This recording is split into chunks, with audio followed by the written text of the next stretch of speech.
Hey, it has come on the button. Hello, everybody. Sun and Moon live tonight, 16th of the 10th, 2017, Monday the 16th. So far on the panel today, we have Patricia UK, we have Series Holland, and we have Aaron, Lumen Project. Hello, guys. Hello, everyone. Hello. I'm going to go over to Aaron. More about the Lumen Project.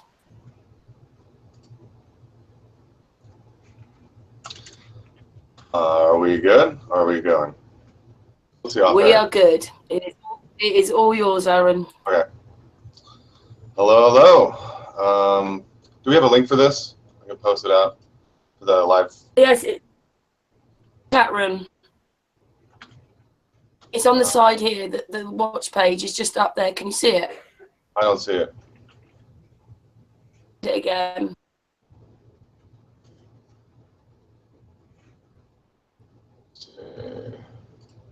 Or did you put it in the chat? Still not seeing it. Just hoping to post that out to people. Okay. So, hello. So I guess I'm going to talk about Project Lumen today. I want to basically go over what I've been doing, what I envision can happen here. Let me mute myself there. Let's see here, I'm just posting this. There we go. All right. Okay. So, let's see, and I can do screen share. So let me just, so what I've been working with, Project Lumen,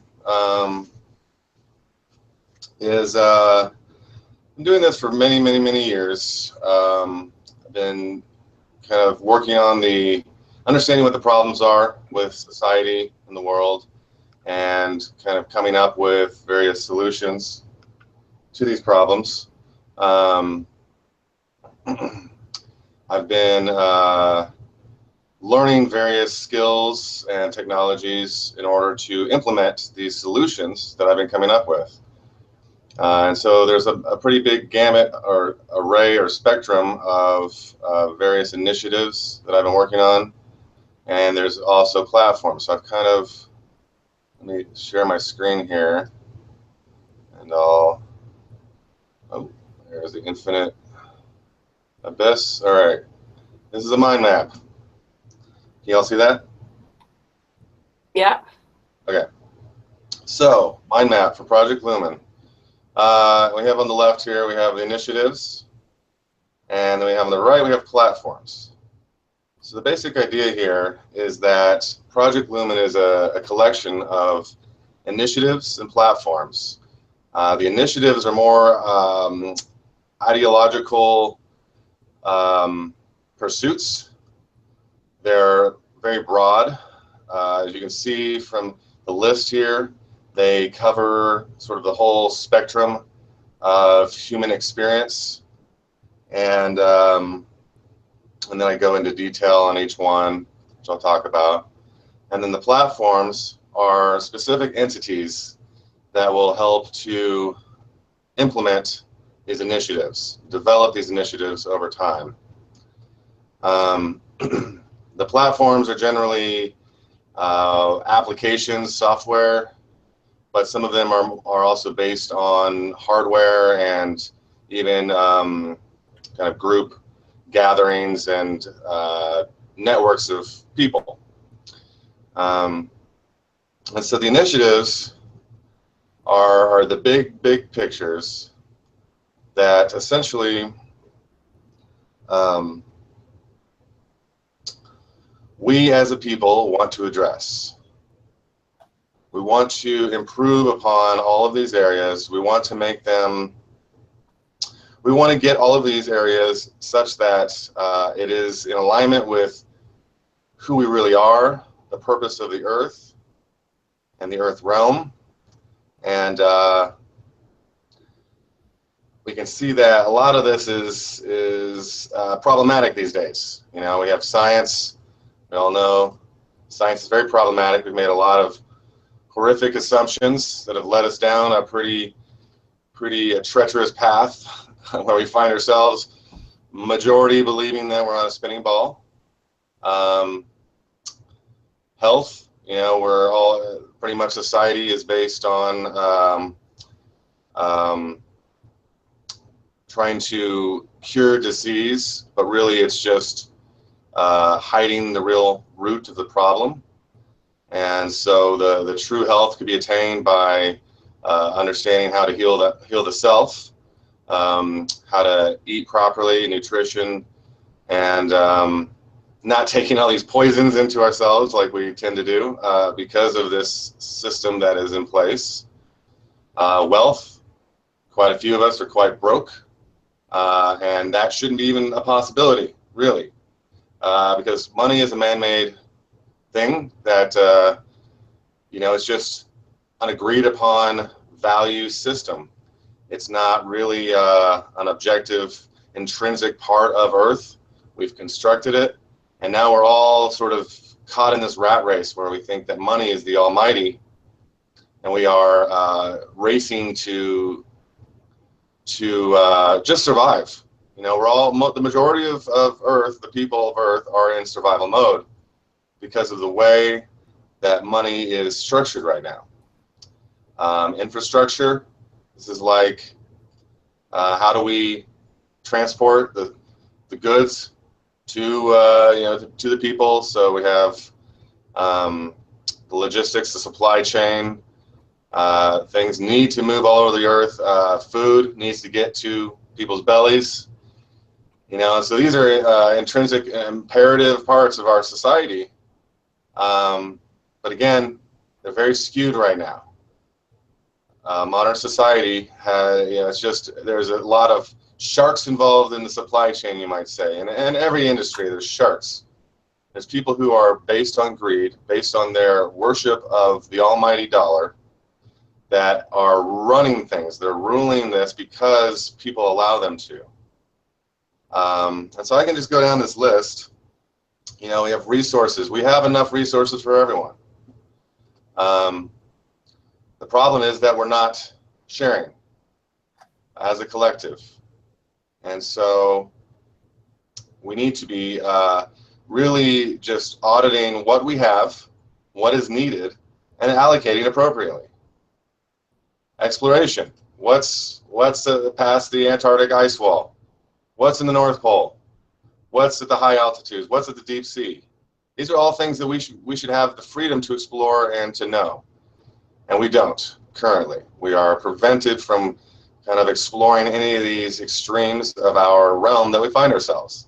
And who gave anyone the right to prevent us from exploring that? Science, already went into that. I agree, Aaron. I agree with that, all of that. Science, you know, I already talked about this, but this is one of the biggest, because this is permeating all these other areas of life.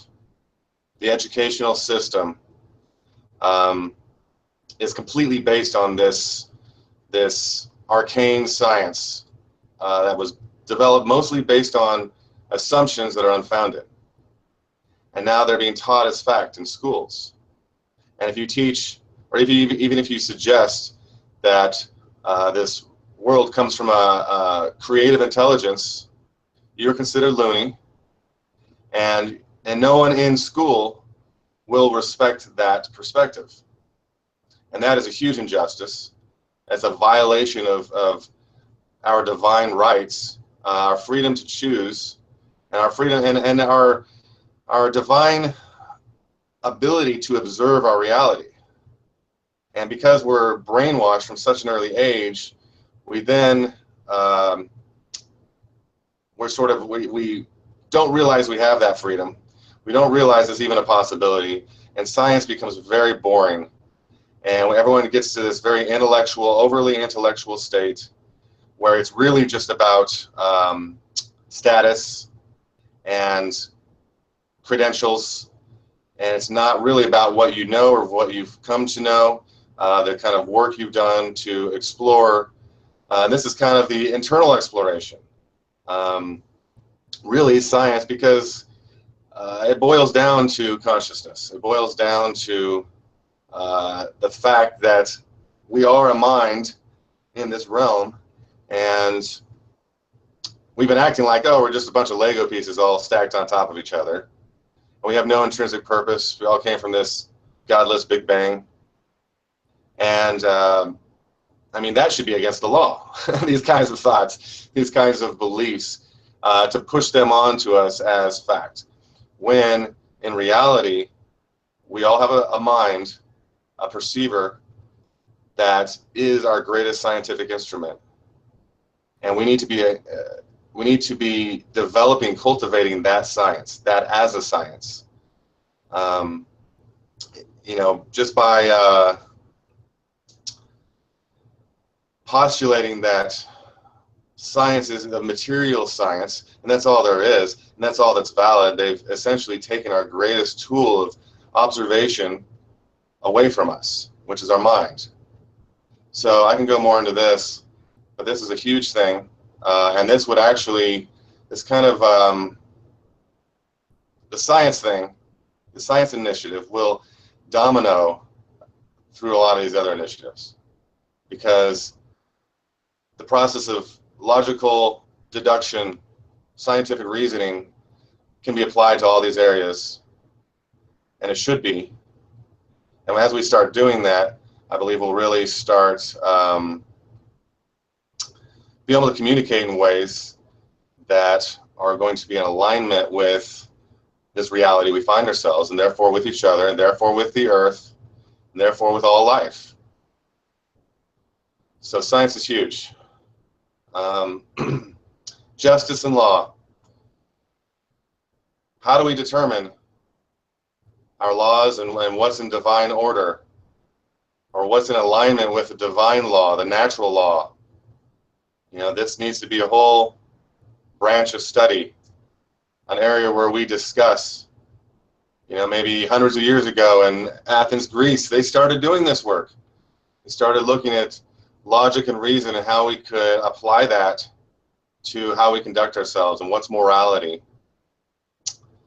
And we've definitely lost touch with that. And now we're convinced, we've all been fooled into believing that these authorities of the government are here to establish the laws for us, when that's probably one of the most ridiculous notions that's ever been on this earth. It is not for man to determine the laws. We already have the laws. They're here. They're natural. We just observe them, and we deduce from them, you know, how to treat each other, and that will also spread into many walks of life. Governance, kind of addressing that. And fundamentally here, it's about self-governance. It's about voluntarism. It's about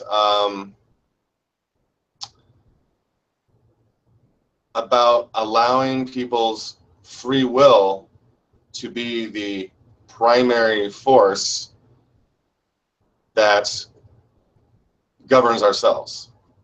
And so we're coming together, we're communicating, we're discussing how we want to govern ourselves on smaller local groups and circles, and this principle can be developed to expand to encompass the entire world. And so we can have a world governance, but it won't be based on centralized authorities. It will be based on decentralized systems, distributed systems. Education.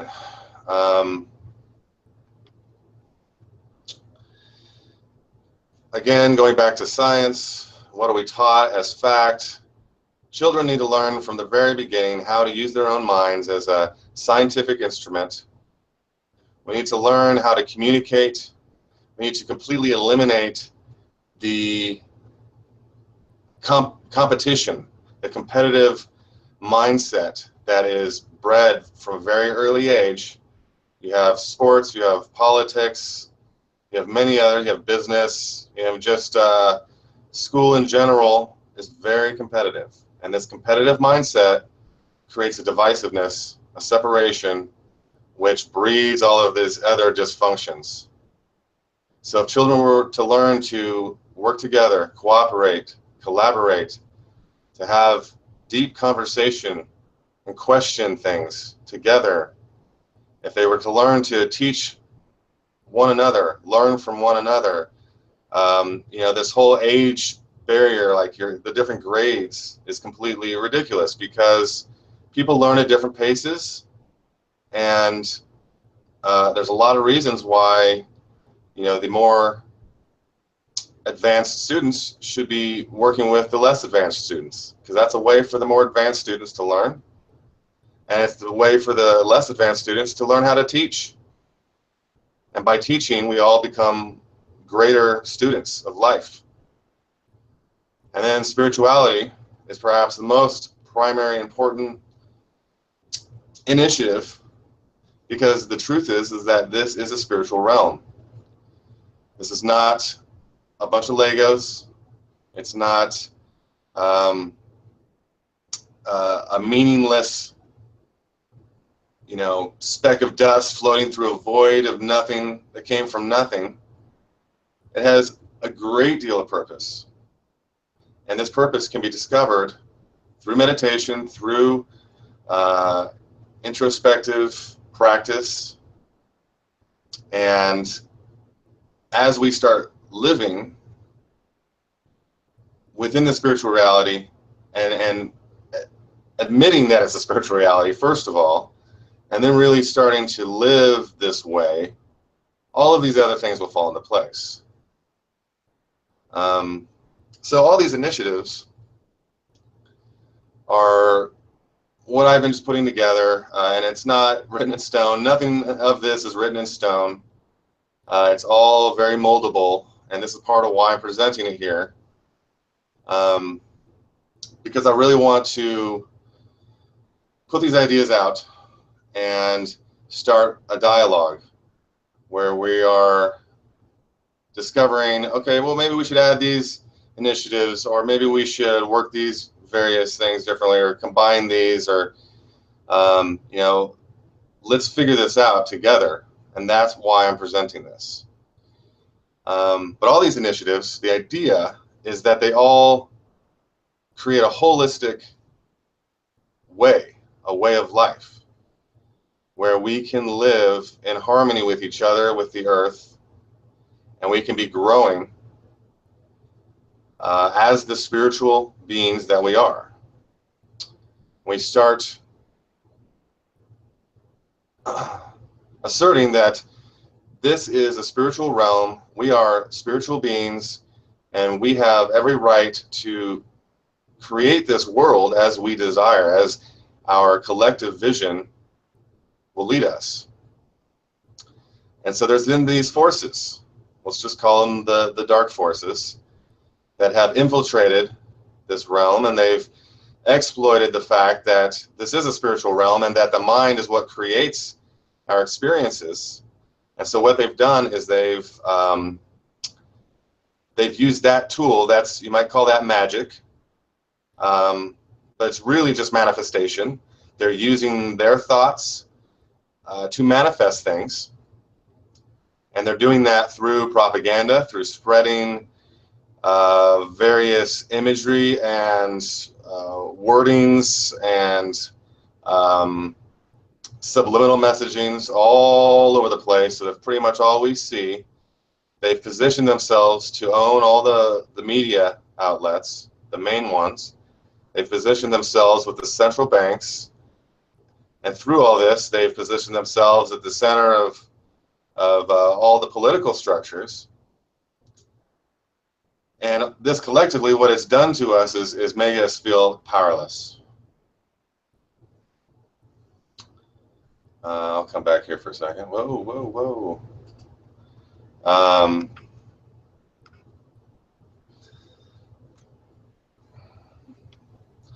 So by imposing all of their structures, their limiting belief systems upon us, what they've done is they've convinced us that we don't have any power here. And this is the main point that I really want to get across throughout all of this, is that we have power. We have all the power. We are the majority. And they could never take that away from us. Any thought we might ever have that, oh, I couldn't do anything, or we're screwed here, or the end of the world is coming, and they're just going to launch a, weather warfare or fake alien attack or something against us. And this is all fear, and they want us believing it. They want us just really gobbling up their fear-mongering, their fear porn that they're feeding to us. And because we do, they get away with it. It's really that simple. The solution is that we come together, we form various entities that will catalyze solutions for us. We don't even have to go against their force. We don't really want to go against their force because they have a big force, and it's a deadly force, and it would become bloody if we really try to aggressively challenge the current system. So instead of doing that, the solution is to band together, really come onto the same page,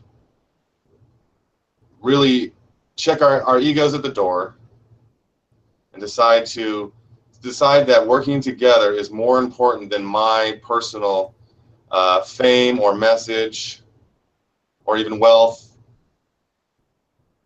It's really about joining forces, and if we truly join forces, we could change this entire paradigm overnight, because there's no reason why this would have to take a tremendously long amount of time.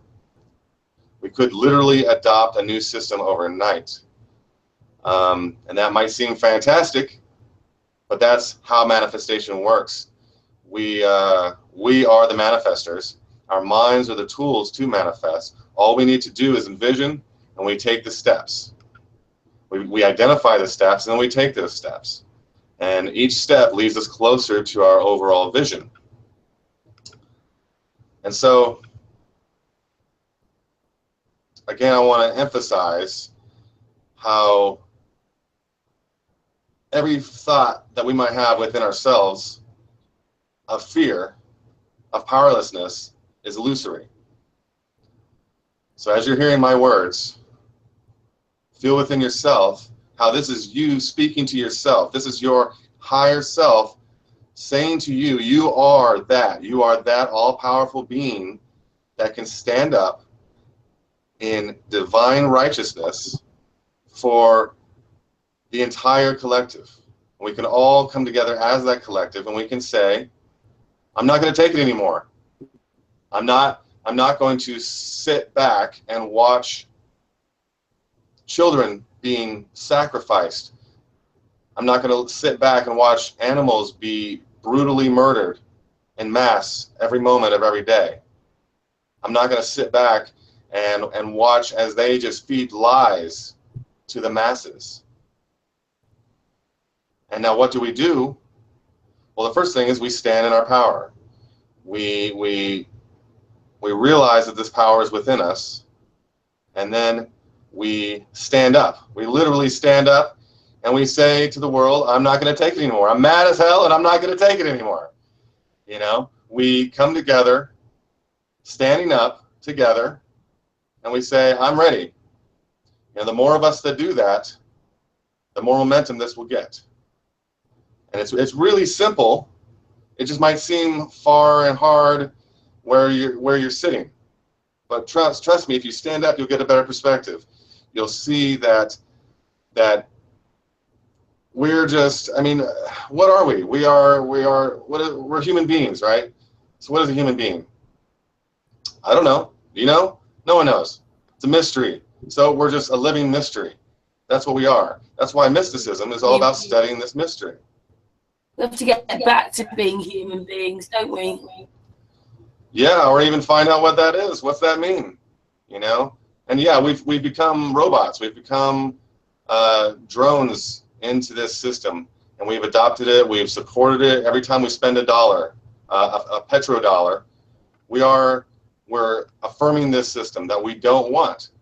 Every time we watch the news and we say, "Oh, this happened because I saw it on the news," we're affirming what we don't want.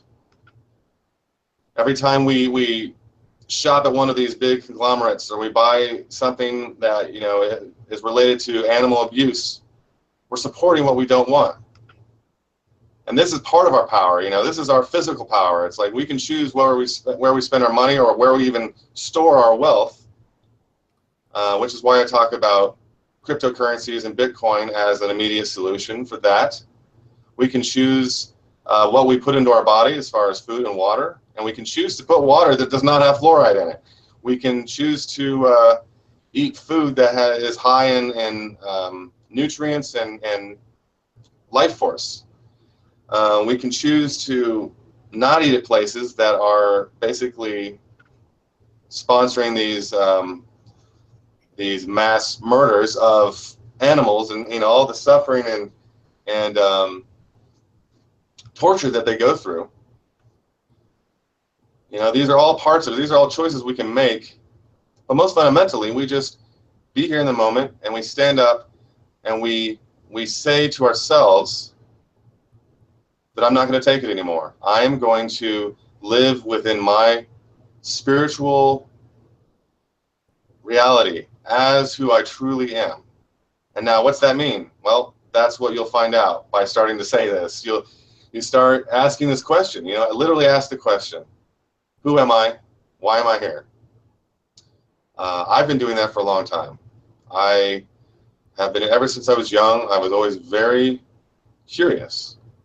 I didn't just accept on the surface that, oh yeah, we're just humans, you know, 2 arms, 2 legs, and that's what we are. We just walk around. Oh, I guess we're supposed to work 9-to-5 job, and that's our purpose in life. No. I did not accept that, and because of that, I've been down a very long journey, self-exploration, and I've come to the point where I've realized that all the belief systems that I used to have were all getting in my way. You know, I wanted to say, oh, this is what humans are, this is what we are, this is what's going on. And I wanted to identify that and really say, and I wanted to, like, you know, I wanted to know what was going on. I mean, I studied physics greatly, and I felt like I got to a point where I was like, oh, well, we understand everything, right? We're just a spinning ball through this vacuum, and all the stars are all these, you know, plasma balls, and, you know, it was all, we're done, you know. And I got to that point, and it was really boring. It was kind of depressing. And then discovered that just so happens that we aren't a spinning ball flying through this vacuum. And so what's that mean? Oh, that means that there's mysteries here. There's a lot of unsolved mysteries here. And all of a sudden, life started taking a whole new excitement for me. And this passion started boiling back out of me that I had when I was young for science, to learn art. But now it's renewed because I've realized that there's all these mysteries. And so these beliefs that I used to latch onto, and still do, I work with this constantly, but I'm much better at basically not being attached to my beliefs, being flexible, and therefore existing as who I really am.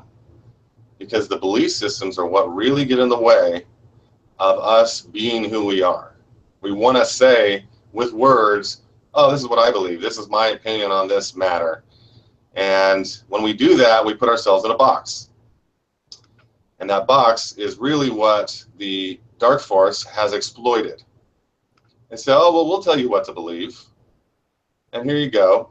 And now you're in their box. And that box has been getting smaller and smaller over the years.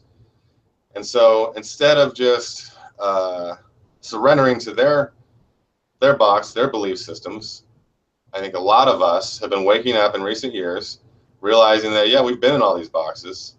What's the next step here? Are we going to talk about flat Earth endlessly? Are we going to talk about our cosmology? I mean, absolutely, we want to figure this stuff out. But what's really important here? We're alive in this moment. In this moment, we're alive. We're all on an equal plane. And there's great injustice going on this very moment. There's pain. There's suffering being imposed by this dark force upon others who, yeah, I do believe in karma. I do believe that we sort of get what we deserve. At the same time, this isn't an individual thing. This is a collective thing. So we as a society, because we've chosen to go to sleep, we're getting what we deserve. And that what we deserve in that case is for others to exploit that and step on us and trample all over us because we're sleeping. If we make the choice to sleep, we're going to get trampled on.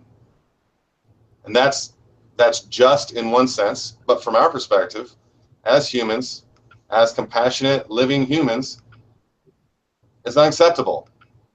It's unacceptable to me. And I hope that others are feeling how this is unacceptable. And Project Lumen is what I've been putting together as a solution.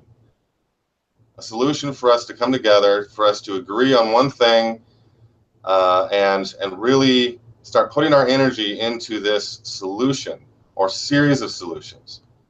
You know, we could spend the rest of our lives focusing on the problems. We could get really worked up about that. Now, we all have. It's understandable. But we need to really focus here, because really it could happen in one moment. We could make this shift in one moment, and I believe that moment's coming up. I believe there will be a collective tipping point for when humanity just sort of stands up together and says, you know what? Let's just do it. Let's do it better. Let's create a new world for ourselves because we want to, because we deserve it, and that's it. And it seems simple. I can just state it simply. But in reality, it is simple. It's just, you know, it might seem daunting, or it might seem like far off. And that's all, again, in our heads. Because time is an illusion.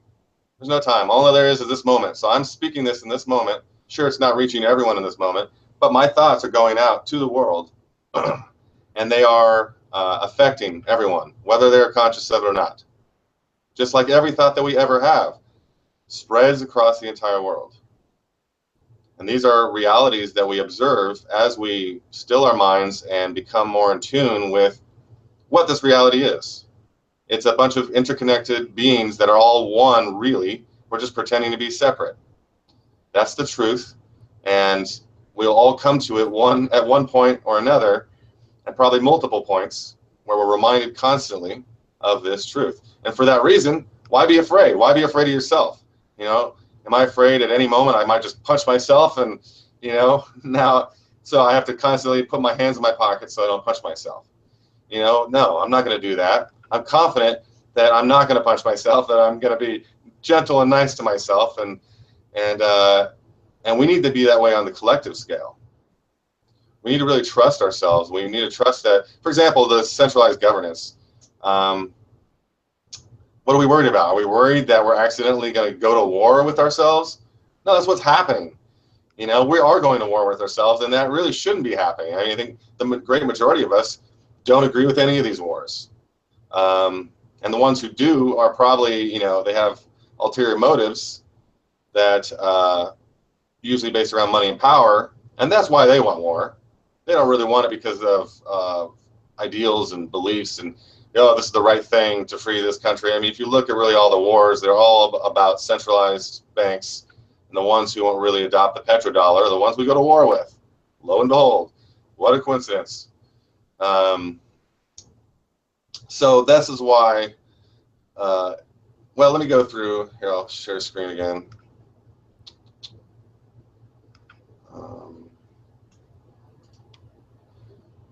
Well, we can tell you've thought about things, Aaron. Oh, yes, I'm a thinker.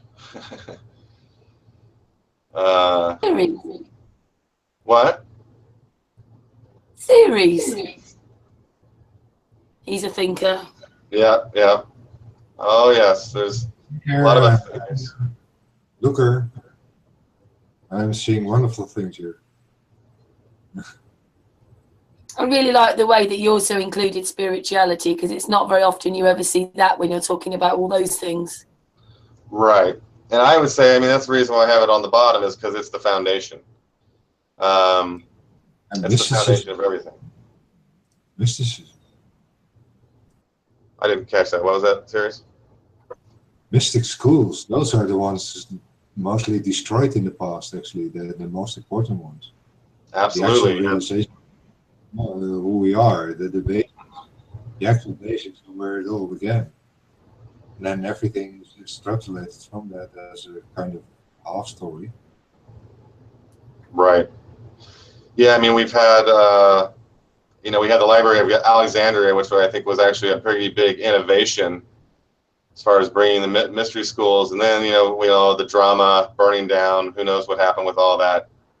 But I think that's been one of the biggest crimes against humanity, is to hide our history, and especially hide these paths of wisdom from all different cultures, or obscure them. So you have all these archaeologists going into the Egyptian pyramids and such, and there's great spiritual wisdom on these walls.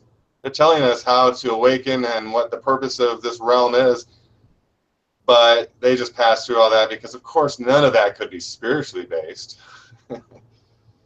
So, it's ancient aliens, right?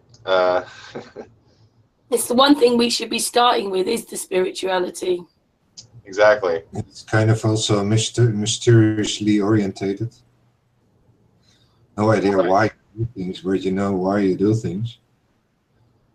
Right, because that's the biggest question. I mean, all these other things are like what you do, but spirituality is why we're doing it.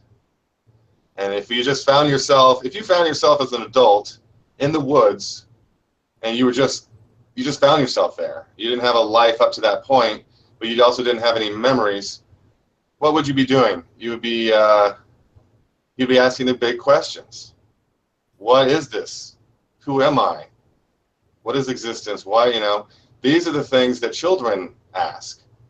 And they might not even have the words to ask it. They just have the curiosity. And then it's beat out of them. It's, all the constructs, all the belief systems. Oh, yeah, no, it's all just from a Big Bang. Well, who came up with that Big Bang? It was actually someone at the Vatican. It wasn't the scientist that postulated this based on all this evidence. No. Completely a theological philosophy, and somehow that wiggled its way into the mainstream educational system as a fact. And even I came from Kansas, and we even had this whole drama when I was in high school about, this one school wants to teach creationism. And I remember, our teachers were telling us how basically archaic that is, and how that's just, they're not in the modern times, that they want to teach creationism. And I listened to them at the time, and I believed that, and I thought, yeah, that makes sense, because they don't understand that we all came from a Big Bang, because that's fact. But then we find out, oh no, that's complete lunacy. You could never test a Big Bang. You could never show evidence for it. All this CERN stuff, it's either just bogus or it's for some other motive that they have. But it's very possible that it's just all completely bogus, because even to suggest that by ramming a bunch of particles together is somehow recreating the Big Bang, yeah, that's lunacy. That doesn't make sense in any realm of logic and reason. So again, yeah, spirituality is the key, because that's really our connection to what this is. I'm speaking from a place of greater knowledge because of my spiritual connection. I have meditated greatly. I've connected. I've been channeling for many years now, and through all that practice, have received this information, have worked on this information, and it's all coming from that place. Like, that is where we're going. That's where we came from. And so technically here in the earth realm, it is the whole point, is to develop our spiritual self, understanding of ourself, and cultivate that to enlightenment, to awaken, and using this earth realm as a sort of classroom of enlightenment, of awakening.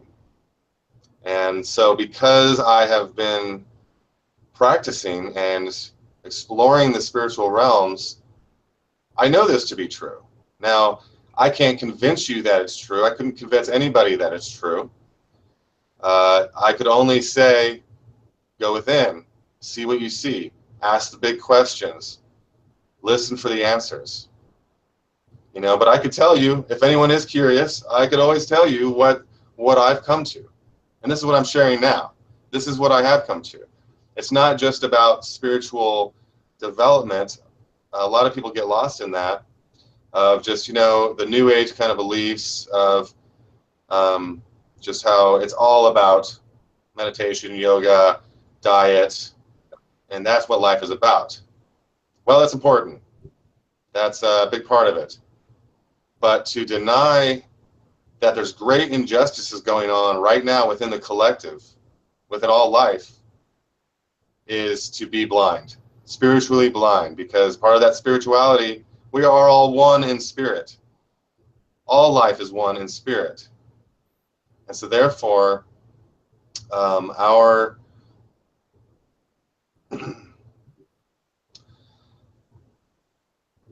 if we are awake within spirit on earth, we cannot sit back and watch this injustice occur. And I think that's my message. That's why I'm speaking, because I have been sitting back. I have been watching it. You know, I've been actively trying to understand solutions. At the same time, I haven't really been speaking up. And so that's what I'm starting to do now, is really speak up.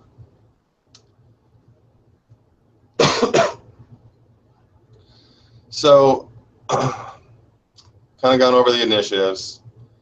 The platforms, what are these? Well, these are a lot of the various projects that I've been working on for many, many years. Some of them more recently, some of them quite a long time. That would act as the very viable solutions, the tangible solutions that we can start working on, start developing and running with right now. Because just to say, stand up within your own divinity is easy to say. It's actually easy to do if you try. But also then what do you do, right? Then what do we do? So this is where these platforms come in. These platforms are various tools and vehicles to launch the initiatives, to implement the initiatives, to develop and refine the initiatives. So I'll just go through these. Project Lumen. Now, this whole thing is Project Lumen, so don't get confused here. But one of the platforms is going to be the website, the app that actually could act as a sort of social network for us to come together on these initiatives, for us to organize these platforms and projects, for people to be able to contribute to these projects, see what they've contributed, and to be able to receive back in various ways.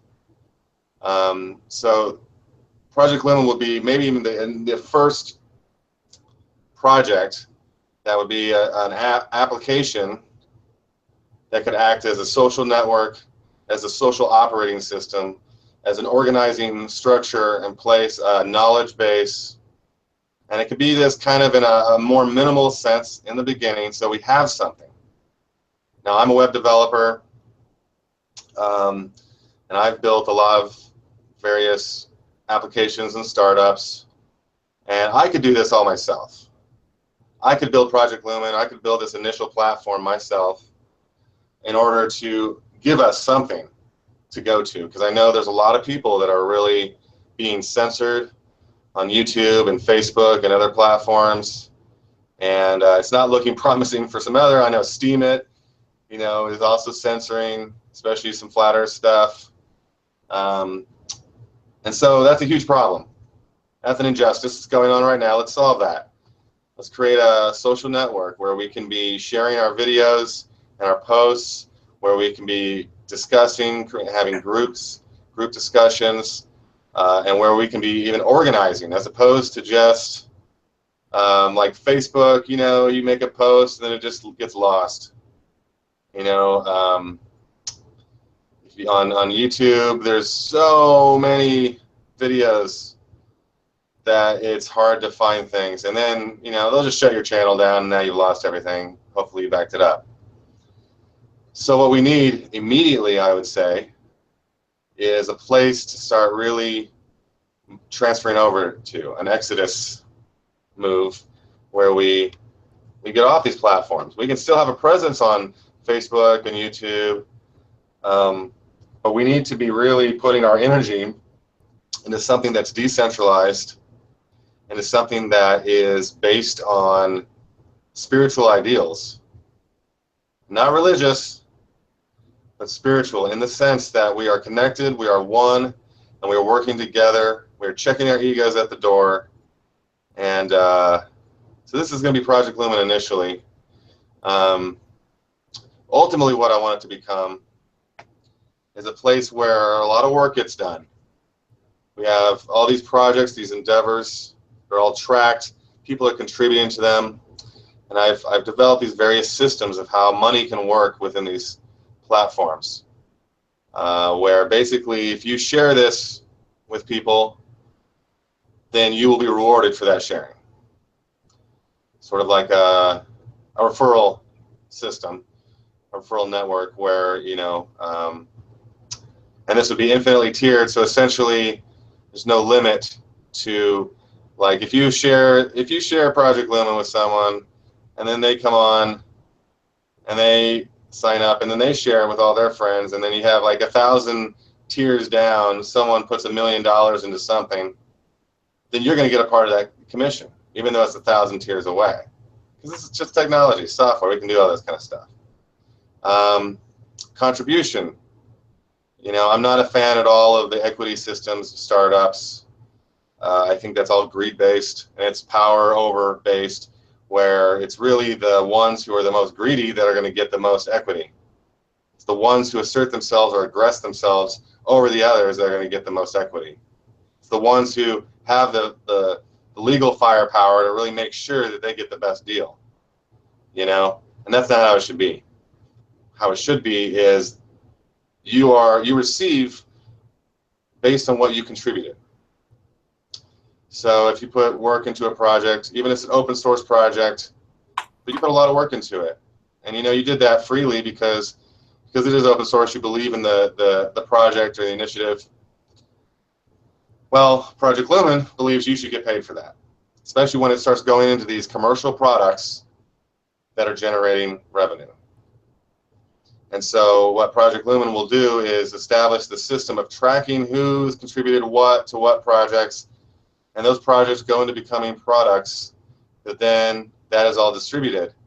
Whenever one of those products is sold, the profit will be distributed between the people who marketed or referred and the people who contributed or helped make it happen.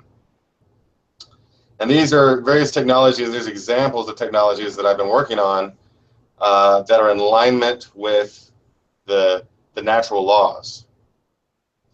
So you might say the law of abundance, you know, as you give, so shall you receive. The golden rule, the law of karma, you know, all these kinds of things I've been trying to boil down into actual software. How can we implement this in code? And then make that available to the people. So now we have systems that are fair, that are getting people their deserved income from what they're doing.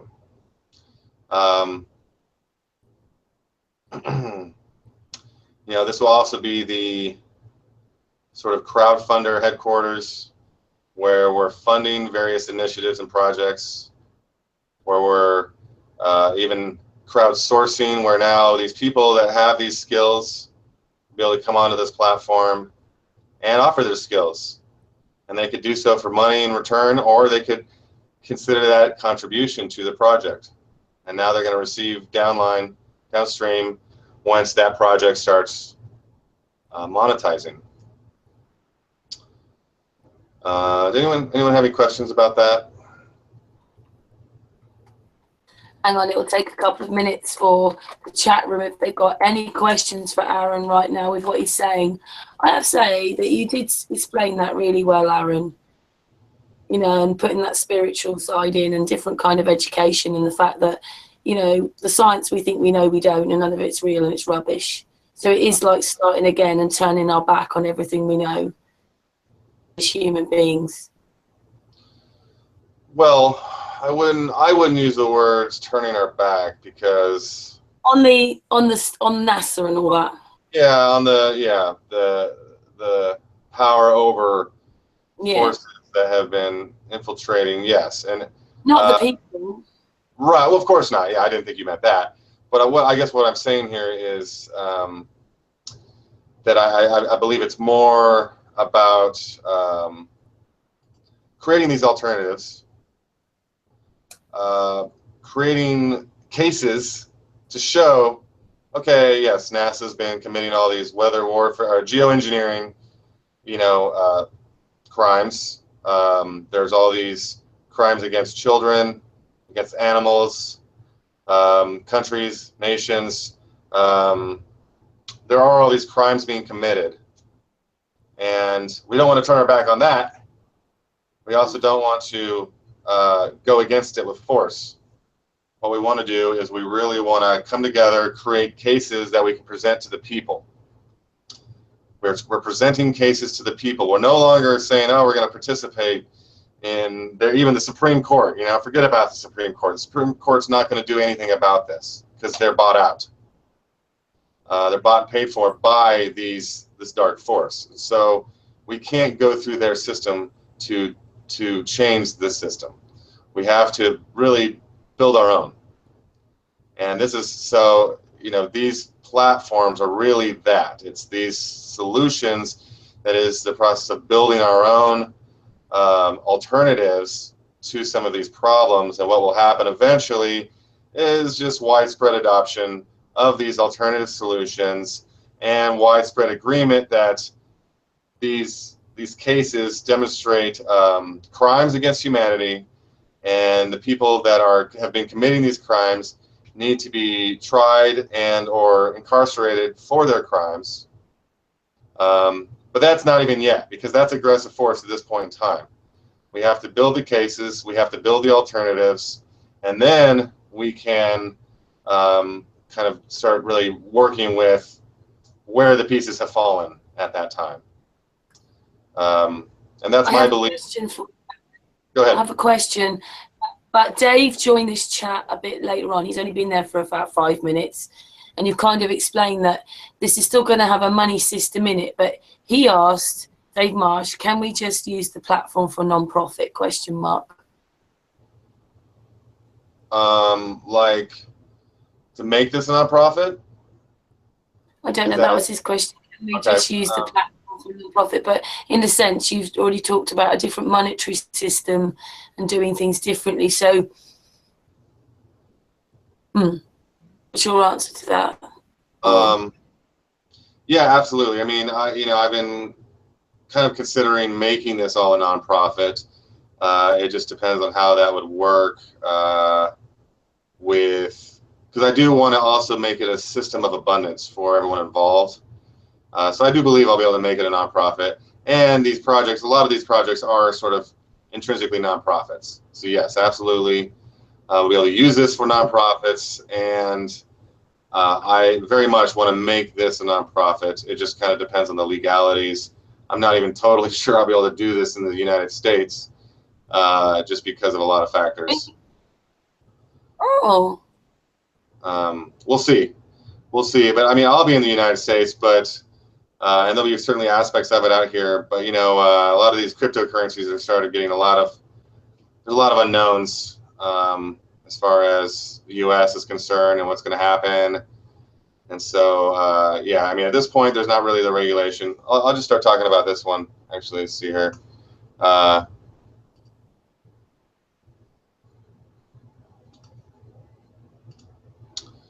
So Iron Revolution.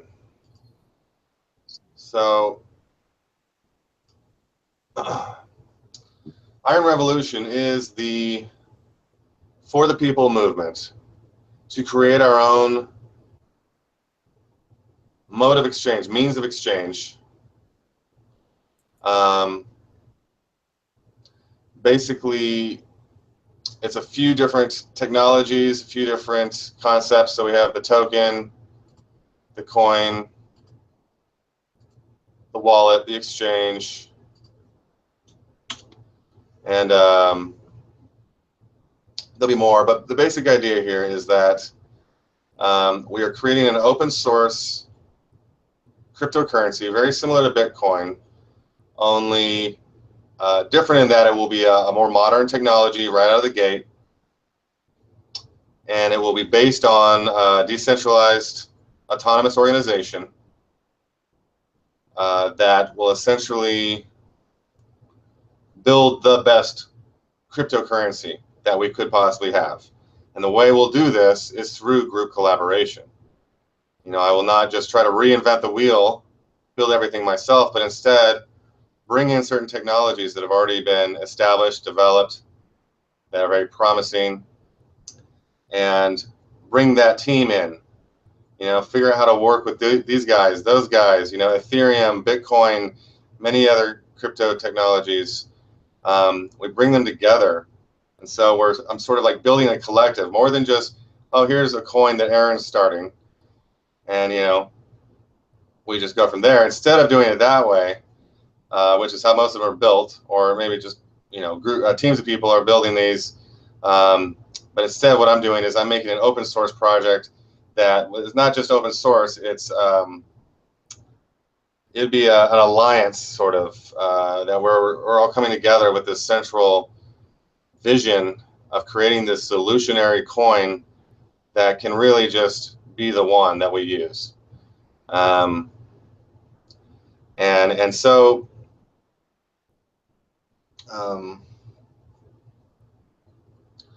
going back to sort of the initiatives and the problem of central banks, and seeing that, you know, they got together, they went to Jekyll Island, they decided they planned all this out. They planned it in like a week or something, and then they come back, they implement it, right? That's what we're doing. Only we're not doing it with tyrannical control over the entire world. Instead, we're doing it with the opposite. We're doing it with a decentralization of power, and we're saying, let's come together, let's meet, let's discuss. Now we're doing so on an open public forum, so that everyone can be involved, everyone can have a say, and we can bring in the power players, the developers, the engineers that really can do this right and have this common vision. And, you know, of course, this is going to require us checking our egos at the door, because there's a lot of people that have created their coins and they're like, oh, this is the best coin ever, I want this coin to be it. That's ego, you know. And for me, and you might think that I'm saying, oh, Iron coin is going to be the best coin because of my ego. That is incorrect. I'm postulating that what we can do is we can come together as a collective, as a public entity that is serving the public, and we can create this technology. I've got a lot of things started here on all of these platforms. I can show a little demo here in a bit, but you know, we aren't starting from scratch. We aren't reinventing the wheel here. But ultimately, we do need to come together and make a common decision of like, let's do this. Let's make this it. You know, that's what the central banksters did. They got together. They said, let's create the petrodollar. They created the modern money mechanics, the whole system of fractional reserve banking. And they knew it was bogus. They knew it was going to collapse eventually. They knew it was going to inflate. And they designed it that way. And here we have been just, you know, sucking it up, just using it willingly. And there's even people that are saying, you know, oh, Bitcoin is the one world currency and all this. No. It's a misunderstanding of the technology. Petrodollar is the is the one world currency. That's what they're trying to establish it as. It always has been. That's been their goal all along. That's why they go to war with anyone who challenges it. You know, JFK proposed the silver certificate, a currency backed by silver. We all know what happened to him. Every time someone tries to challenge the system, they usually end up dead. And that's as an individual or an individual leader of a country. If a country national leader tries to pull their country off of the petrodollar for oil or anything else, then they're going to have problems. And all of a sudden the mainstream media is going to be reporting how they've got weapons of mass destruction or who knows what. And so that's a real problem. But it's easily fixable. We just create our own. And we just use it instead. We choose to use it. And we need to do this now because the regulation is coming. And so if we can do this faster than the regulation gets here, then they won't be able to stop it. And they won't be able to stop it any other way. However, we might have a longer road ahead of us if we just wait too long with this. And now Bitcoin is really starting to gain a lot of traction. It's just at almost 6,000 now, which has been growing. It grew over $1,000 in one day a few days ago. And that's huge. I don't know if that's ever happened with any asset ever. You know, why is it happening? Because the economy is going south. People are getting weary and they're looking for alternatives. Bitcoin is that immediate alternative. And I fully endorse Bitcoin. I say, let's get on Bitcoin. Iron Coin is available right now. I created 26 million Iron Coin and I can't create any more, so it does have a cap. And this is what I want to use to basically be the coin behind all these platforms. It'll be the coin that goes beyond these platforms into just, you know, we can start using this as our mode of transaction. And initially, I want to use it as the tool to fund these various initiatives in the beginning and all the way through. Because the beauty of this is you can buy some Iron Coin, and now you have something. You have something that's going to grow in value. And if more and more people get into this, if more and more people say, yeah, I hear what Aaron's saying and I believe in it. I've been thinking the same things. I've been seeing the same things. I believe in it. This is the way for us to collectively endorse this and to help fund these initiatives is through Iron Coin, buying some of it. Because by buying some of it, you're essentially getting some of this. So now you're holding on. You have something to hold on to that will have value. And ideally, as more and more people get on board with this, the collective grows, the value of Iron Coin will grow. And then we can, you know, if you want to sell some of it at any point, you could. If you want to just hold on to it and see how high it grows, you could. You know, there's people who bought Bitcoin for $1. And just imagine that. If you bought Bitcoin for $1 and now it's worth $6,000, you know, and there's things like that are happening for various coins that are good technologies that are coming out. It's this massive boom that's happening. It's not really a bubble. A lot of people maybe call it a bubble. There might be some bubble-like attributes to it. Like it's probably not going to stay up where it's at, you know, forever. It's going to come down, and it just fluctuates. Okay, but overall, it's been going up. Bitcoin's been going up, and it's going to continue going up. They're speculating that it might hit $50,000 by 2020. So do the math. You buy a $6,000 Bitcoin now, or even just a small little smidgen of it, and in 2 years, that thing's going to be worth, you know, 10 times what you bought it for. So this is a whole phenomenon. It's going on, and Iron Revolution is really about creating an open source public domain version of this that we can all get into. You know, this could even be like tethered to Bitcoin, or it could be, I mean, there's all kinds of options, and this would be part of the platform and building this together, is that we're really going to be having some in-depth conversations about what is money, how can this best be developed, and I've got a lot of ideas. I don't want to go too in-depth right now, but we can certainly go more in later, about how we can create a coin that's based on our spiritual essence, that's based on our everyone's divine right to be here and to be comfortable on our Earth. Because Earth isn't about surviving, especially for humans. It's about thriving and it's about growing. And we're all just lost in the rat race of survival mode. And that's because we're adopting this bad system. We have been.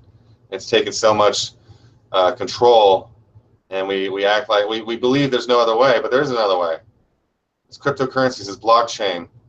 Blockchain technology is the other way. It's available now. We just need to choose to adopt it. So that's my rant. I guess maybe I'll wait for a minute if anyone has any questions about Iron Revolution, Iron Coin, any of these things.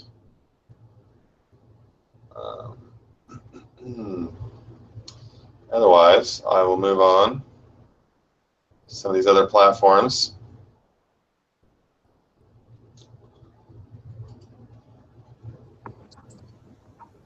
Can I just say that chat room takes a minute to catch up? Yeah, I'm waiting. And also, somebody you know has joined the Hangout, Josh. Josh. Hey, what's Aaron? This is the Uber driver, dude. Oh, hey, Josh. What's up, bro? How you been? Good.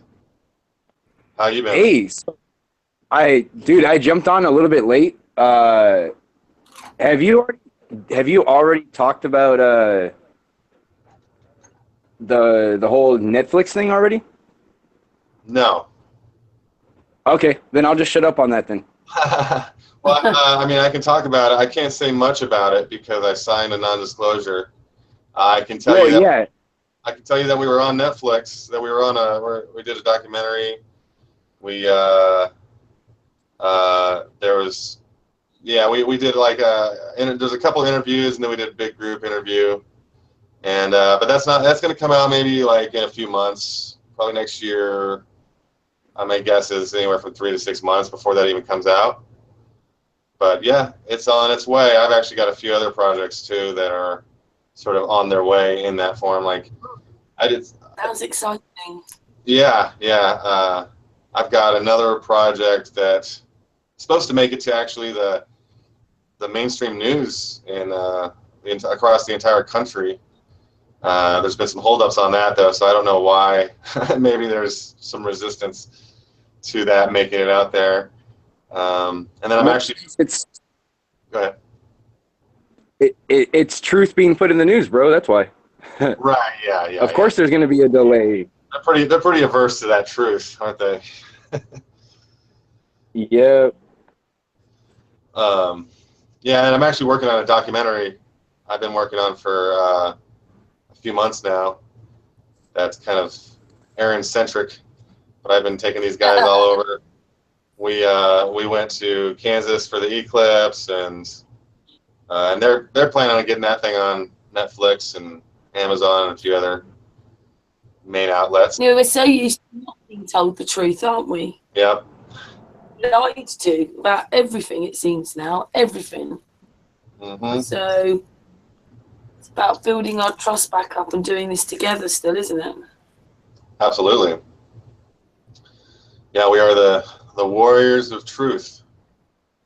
We are spreading it amidst so many lies, you know, and this is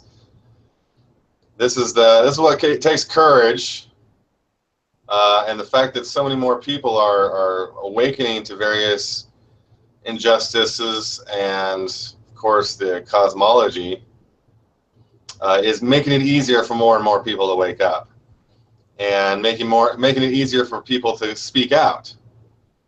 And so I encourage everyone to just speak out without fear. There's no reason to have fear at this point. I mean, look at me, you know, I'm challenging the systems head on. I've never even had a threat, you know, knock on wood. But you know, we're okay. It's all fear, you know. They just want us to believe all this fear, like oh yeah, if you're a conspiracy theorist and you speak out, then you're going to get taken out, you know? And yeah, I'm sure that's happened. And it's probably going to happen again. But don't worry about it. It's not something to be feared, because we are protected. We do have, you know, back to the spirituality of this all. We are not alone. We are guided. We are protected. You know, I don't want to go too much into who that is, but I'd just say it's us. You know, we are here for ourselves at a very high level, and so there's no reason to fear. And so just eliminate fear from your vocabulary, from your mental belief systems, thoughts. No reason to ever endorse fear or a fear-based statement. We just need to completely remove that from our culture and our existence. This is what they've been washing our brains with, filling it with fear. Look at all the media. It's all fear-based. All these movies about the end of the world and alien attacks and all this, it's all fear-based. They just want us to live in fear. As long as we live in fear, we don't realize our true power. As long as we don't realize our true power, we're not going to stand up for what is right. We're going to continue sitting back and letting the injustices occur and being complacent Here, with. Aaron. Here. Mhm. So, I just wanted to go here. I'm sure people in the chat room want to go here too. yes, I mean, I know we're all thinking these same things. You know, we're all on these same pages. I mean, I am speaking these things after years of meeting so many people that have been like, yes, I'm on the same page. I've been feeling these things, and I've been seeing these visions, and now is the time. Well, Travis Cloud said here, and so far Artist has said here. Well, here. All right. Here we are in the present moment, capable of implementing and manifesting all of these changes. Here. Anyway, as even if this is going to be quite a long project and not be sort of finished tomorrow, we all want this change, you know? We want this change away from where we are. It's just creating separation, creating sadness, ugliness. It means we're not human anymore. No one likes each other. It's the living dead out there. It is. You know, these kinds of things are helping the situation. And that's part of what I've been putting together, you know, Project Lumen in general as a whole, is one solution we can all get on board with. You know, let's just. Cat's Eye says, yep, Aaron. Stan says he seconds that. Mm-hmm. I think my friend and you need to have a hangout also, because he's actually building, trying to tackle the Bitcoin problem in right. that issue, and that you kind of working in 100% consensus IC-like communication network, and it's all about only the correct ledger. Not that a whole range of transactions are dealt in a single block, but every transaction on a way more secure system, but kind of the same. Only then without the security problems still there in Bitcoin, that you have this red race necessity of this 51%. Right. You know, you lose a lot of power of your network, and actually spill that power. And it's kind of working in a 100% efficient system in that the ledger is just completely correct everywhere. And the ones who try to hack are immediately blocked out. Right. That's it. Just to say from the chat room, oh, sorry, Siri. In that sense. Sorry. Just to say in the chat room, Richard says here, Maggie says here, FPV says aye, and Martin says here, and then Ion, IAIN, Crosley, here. Aeon. Well, here, all. Yes. Yeah, hear from us. Yes, it's good to have so many beautiful spirits in this room together, listening and capable of bringing their own truths and feedback to all this. And that's what I'm really endorsing here. Hey, Aaron, Captain Kirk says, aye, aye. Is that a... He says, aye, aye. Oh, and J-Lo says, AA. I think that's the proper spelling of aye, aye. But yes.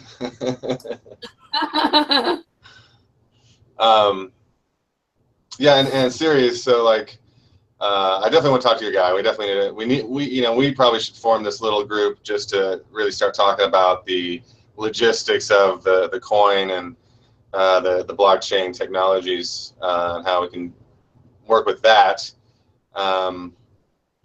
Because I hear you. I've been studying a lot of these different ones, like what you're talking about. Could be done with something like Zcash, for example. Has their system that you don't have to have the whole blockchain, and it can kind of work more offline, and and complete anonymity. I think is really important because currently with Bitcoin, you can look into accounts and see how much is in there, and I think that's a problem. Even though we want to have, well, we sort of want to have transparency in some areas, but certain areas like that we don't. We want to have complete anonymity and privacy, and that's really some key points here. So I'm going to go back up to Iron Revolution. We're not done with that. Astral also says here, by the way. He's going now. He's got to go to sleep. But Astral says here. Hello, Astral. But in a way, open sourced, but encrypted enough that it is completely anonymous. Right, and that's very doable. Zcash is already doing that part of it. Part of my idea is to even have a sort of internal coin and an external coin. That's why I have here the token and the coin. The idea is that the coin would be, actually, let's see here, I have that kind of backwards. But it's the external coin. I'll just close that. So the coin is what I already have. Okay, we can trade that. That's tradable on the market, and I can walk people through how to do that. But it is ready to go right now, and it's a sort of a means of transaction. It's an investment that you can buy some, hold on to it, and as all these initiatives and projects grow and the community grows, so too will the value of Ironcoin, and that will be tradable in the markets. And as it's traded in the markets, then it will be establishing that market price. And I'm not doing anything fancy with that right now. It was more just a way to kind of get going immediately with it. But I intend to do like the RC20 Ethereum coin and to kind of do it more legitimately. But it is functional right now. And then the idea behind the token is that it would be more of an internal thing that would be tethered to the human beings that are on this network. So the cap is based on the size of the network. And in that way, again, there's no inflation. And then this becomes an internal currency where you cannot trade it on the exchanges. So what this would enable us to do is utilize a LETS, a local exchange trade system, where we're essentially bartering goods and services with and using an intermediary medium of exchange. But as long as that's not tradable in the open markets, it's not considered a currency.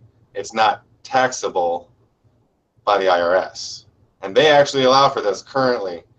And so this would be a way for us to develop a community where now we are trading goods and services with one another, but we are not losing that that 30% of our income to taxes, as well as there's a lot of other advantages. And this would also allow us to kind of have an anonymous base currency, which would be the coin, but then we would have a more a currency that, or a coin that is tethered to our own flesh and blood. However, it would not be anonymized in the same way. It would still, you could still do anonymous transactions within this internal network, but it would the network would know who you are. And it would be a decentralized network, so it's different than Facebook knowing who you are or Google knowing who you are. It'd be a decentralized network that uses this as part of the technology to determine that you are who you say you are. And that's actually a key technology we need to have, while also allowing for the anonymous transactions and anonymity in general. So for example, here's a really good example of where this would be valuable, is say you go to the airport and you have a ticket. Well, everyone has to show their IDs to the TSA. Well, that's not right. This person is just random strangers now seeing all your info, maybe see your address, see your birth date, your name, your full name, maybe even social security number, and that's an invasion of privacy, right? But so then how do they check whether you are who you say you are? Well, this kind of technology would do that, where it's tethered to your human person, and therefore it's even, it's biometric in a sense that, like, it's making sure that you are the only person with this fingerprint or this biometric signature. However, no one else can no one else can see who you are.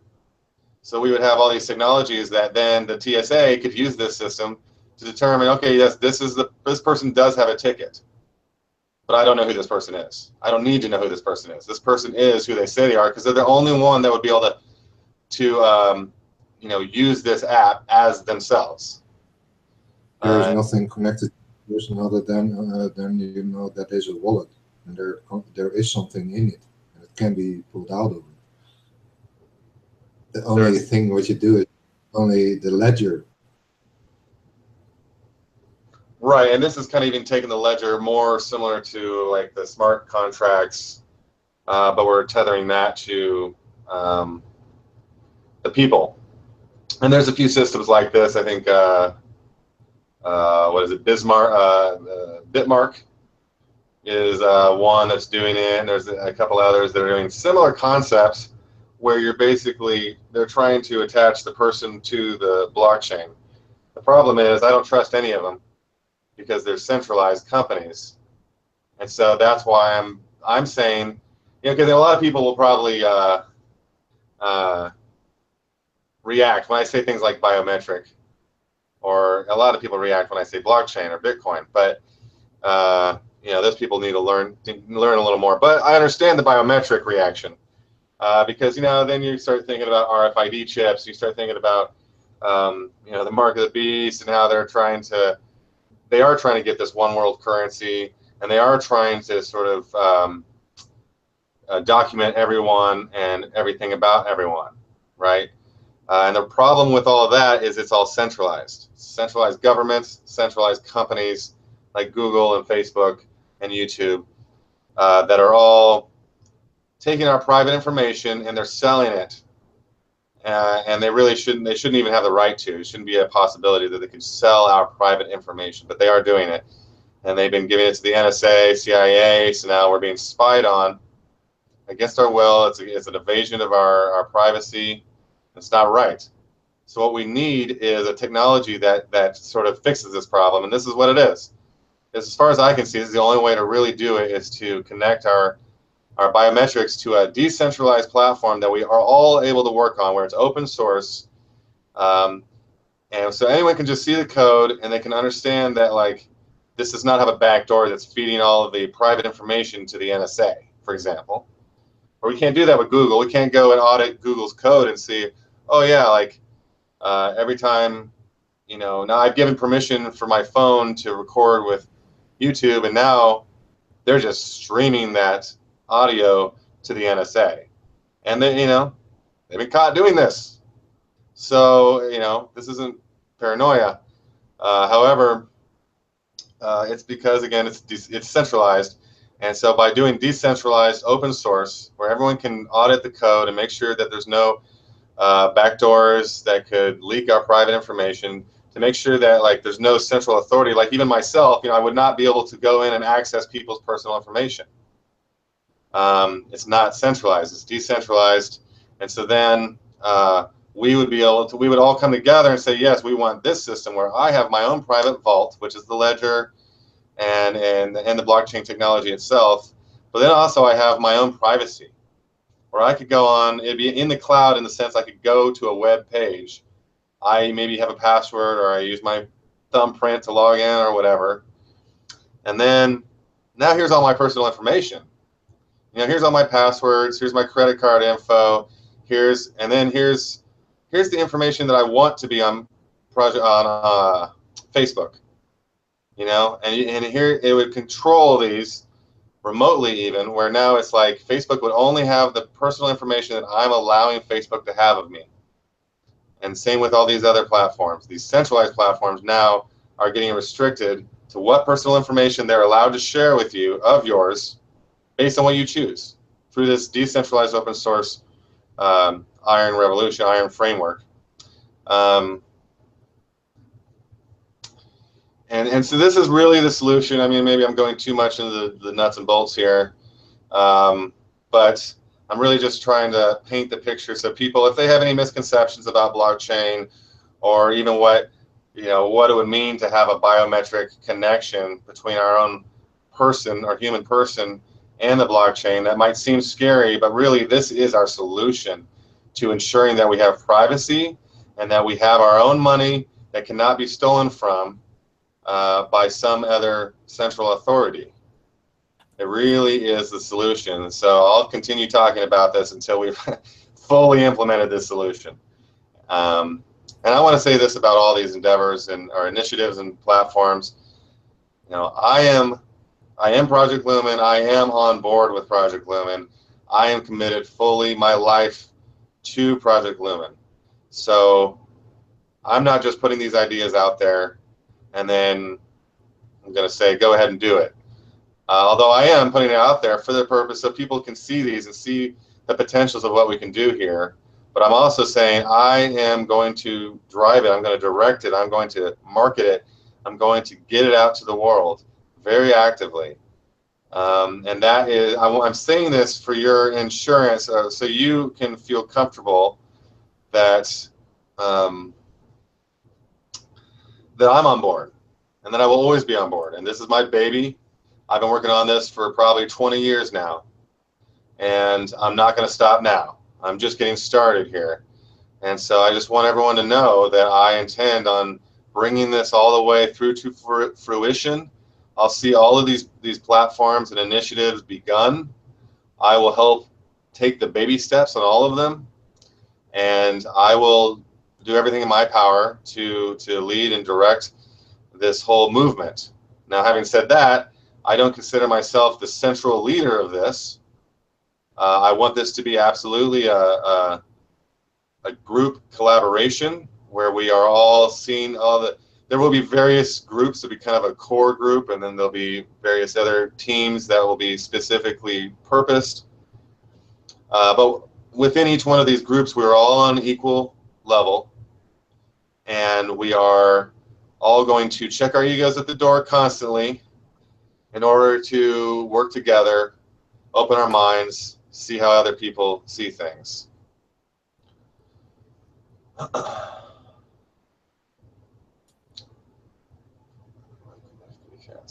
All right, so Iron Revolution. Viva la Iron Revolution. Synthetic reality. Okay, what is this? I'll tell you.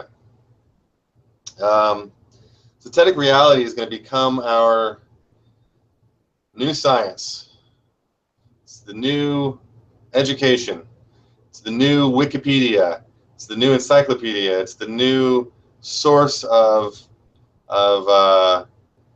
scientific, empirical study of our reality. It's also going to be the the place where we all figure these things out. We have these discussions. All these discussions will be documented and archived along with what they're relevant to.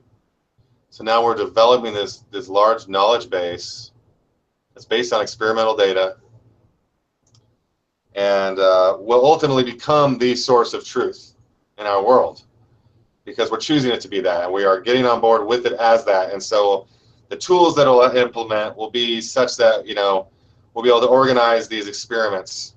We'll be able to have these discussions like Sun and Moon is doing. Very much, I mean, I'd say this is very similar to what Sun and Moon has been doing, but also FE Core and probably a number of other groups that are trying to get together and form and be more empirical and truly scientific about their approach to understanding our reality. But this goes deep, because now, what is an atom? Do we have any proof of an atom? That an atom is a separate particle, like a ball, a spinning ball? Well, we already know it's not. You know, it's a quanta field of energy. What does that mean? You know, there's a lot of things in science that are accepted that are not necessarily true, and they're based on unfounded assumptions. And so we need to just eliminate all of that. You know, no more assumptions. Never again will we make an assumption. We can form a hypothesis, we can test hypotheses, and then we can use logical deduction to discern what we can about that, and that could be considered a theory, or ultimately, you know, maybe something will become a law, but maybe we don't do laws anymore. You know, hypothesis can become a workable theory until it's disproven, and then it's no longer valid. And that's how we operate. That's a scientific method. And through this, we will apply it to everything. Chemistry, biology, physics, astrophysics, and really none of these things are separate. And that's part of the deception that's been imposed upon us. You go to college and you got to pick your major, and you have no idea what you're even here for, but you have to pick your major pretty early on, and so, okay, I'll do psychology or whatever. You know, people don't know what they want. They don't know what they're interested in. School doesn't really teach you to be passionate anyway. It teaches you to be cynical and pretty pessimistic, in my opinion. And so what happens is people get compartmentalized. They don't really know. A biologist doesn't really know anything about physics. A chemist doesn't really know much about biology. And so we have all these little encapsulations of people. So no one really is looking at the whole picture. And really, everyone needs to be looking at the whole picture. That needs to be the science. No longer are there specific categories. It's holistic. It's a holistic empirical science. And then what's our greatest tool of scientific exploration? The mind. We have the mind. You actually present it now. It's how you build up the tree of knowledge. Exactly. With a stem into the branches, into the roots. Mm-hmm. Yeah, absolutely. It's actually a tree of knowledge, which you build it here. Very good. And you can add more branches, add more roots. Mm-hmm. But you keep an oversight in how it is structured. And it keeps on growing, and sometimes leaves will die and fall off, and new ones will grow, So we're constantly transforming our understanding, and we're never settling. That's part of it too, is we never know what's going on. We never know. Our understanding will never be perfect while we're in this realm and while we're trying to use words to describe it. And so we have to admit that, and that admittance will actually be sort of a safeguard against corruption, against assumption in the future. We'll never, because the moment you say something is a law, then you're locking yourself in. To say that the Big Bang is a law, which I guess they don't really tend to say, although they teach it kind of like it is. To say that the heliocentric theory is law, gravity, the law of gravity, they do say that. These are all theories, or not even theories. These are hypotheses. Most of them have been debunked. But what happened was we got into that trap, calling it a theory before it was even a theory. calling it a law well before it. I mean, it never even deserved that. And we got to be very careful with what we call a law. I think there's probably only like 1 or 2 laws in existence, and that's it. You know, treat others as you would have yourself be treated, and maybe that's it. Maybe that's it. Of God above everything. That's the first one. What was it? Love God above everything. Right. And love your neighbor like yourself. Right. So you need to love yourself as well. Don't forget. Right, and I would even conjecture that is loving God. You know, is ultimately loving the self and loving the whole self. And so therefore it is still kind of the same thing. It's just really, you know, yeah, loving the self, loving everyone else, and doing so is the only law. Because when we follow that law, we're no longer hurting others. We're no longer trying to have power over others. We're no longer lying, because lying is not loving the self. And you know, problems arise from deception and lies. So yeah, and this is kind of the kind of stuff that Zetetic reality will be figuring out. You know, we'll be having these discussions. I mean, you know, Series, you and I just had that little. Some people are going to have to be retaught in a way, aren't they? Or they're going to have to learn differently. You know, like, you know, the globe way is not a very nice way, is it?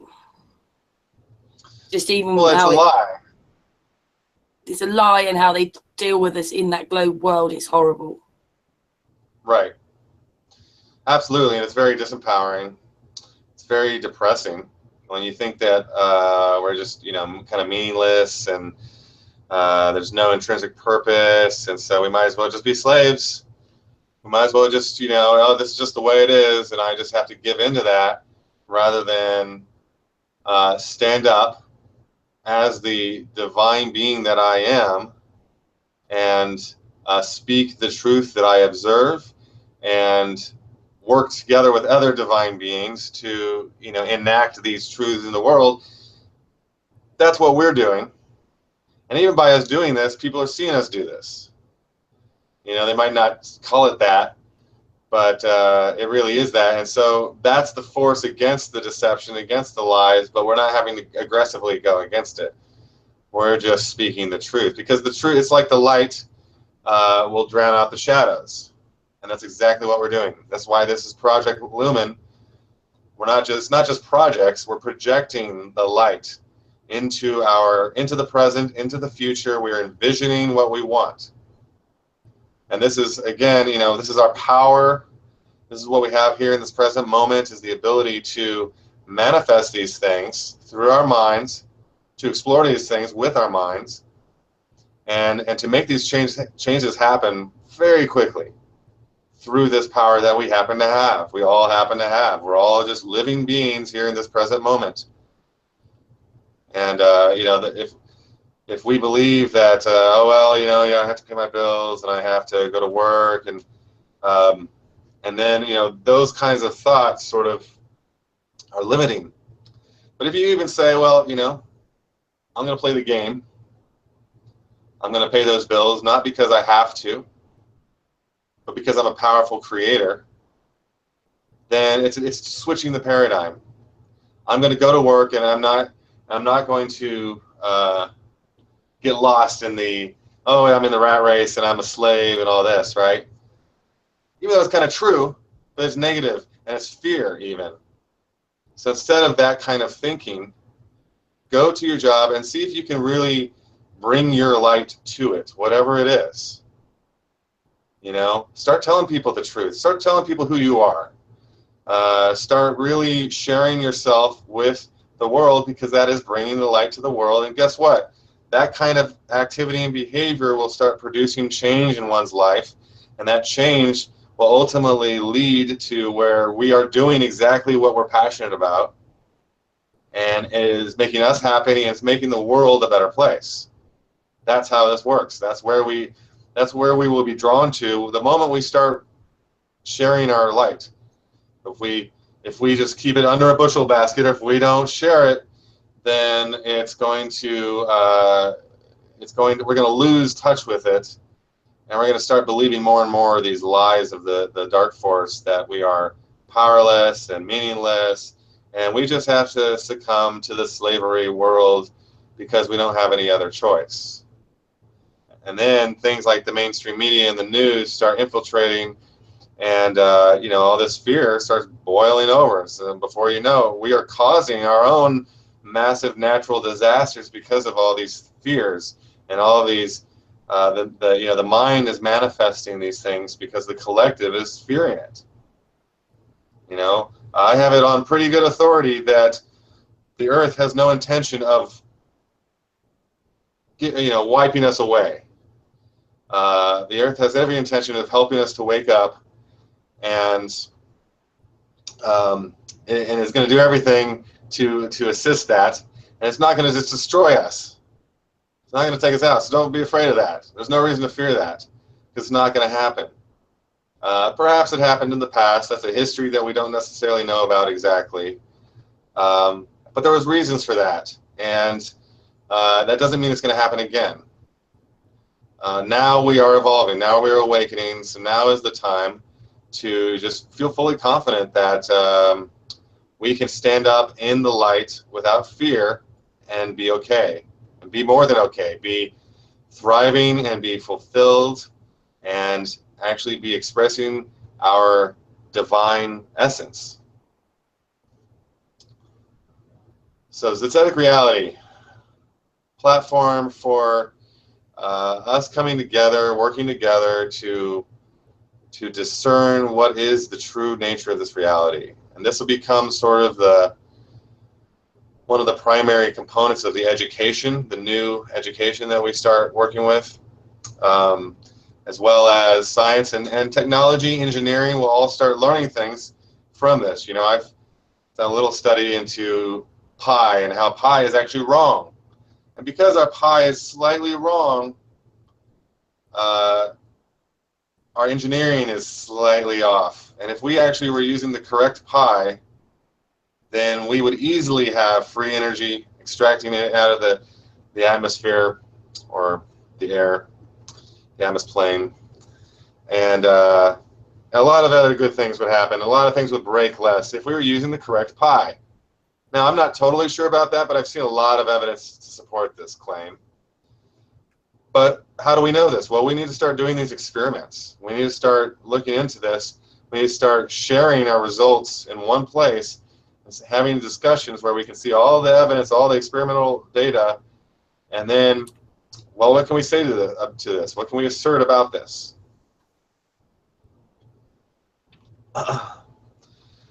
So, let's move on here. I don't know where we're at with time, but do have a lot. We're okay at the moment, don't worry.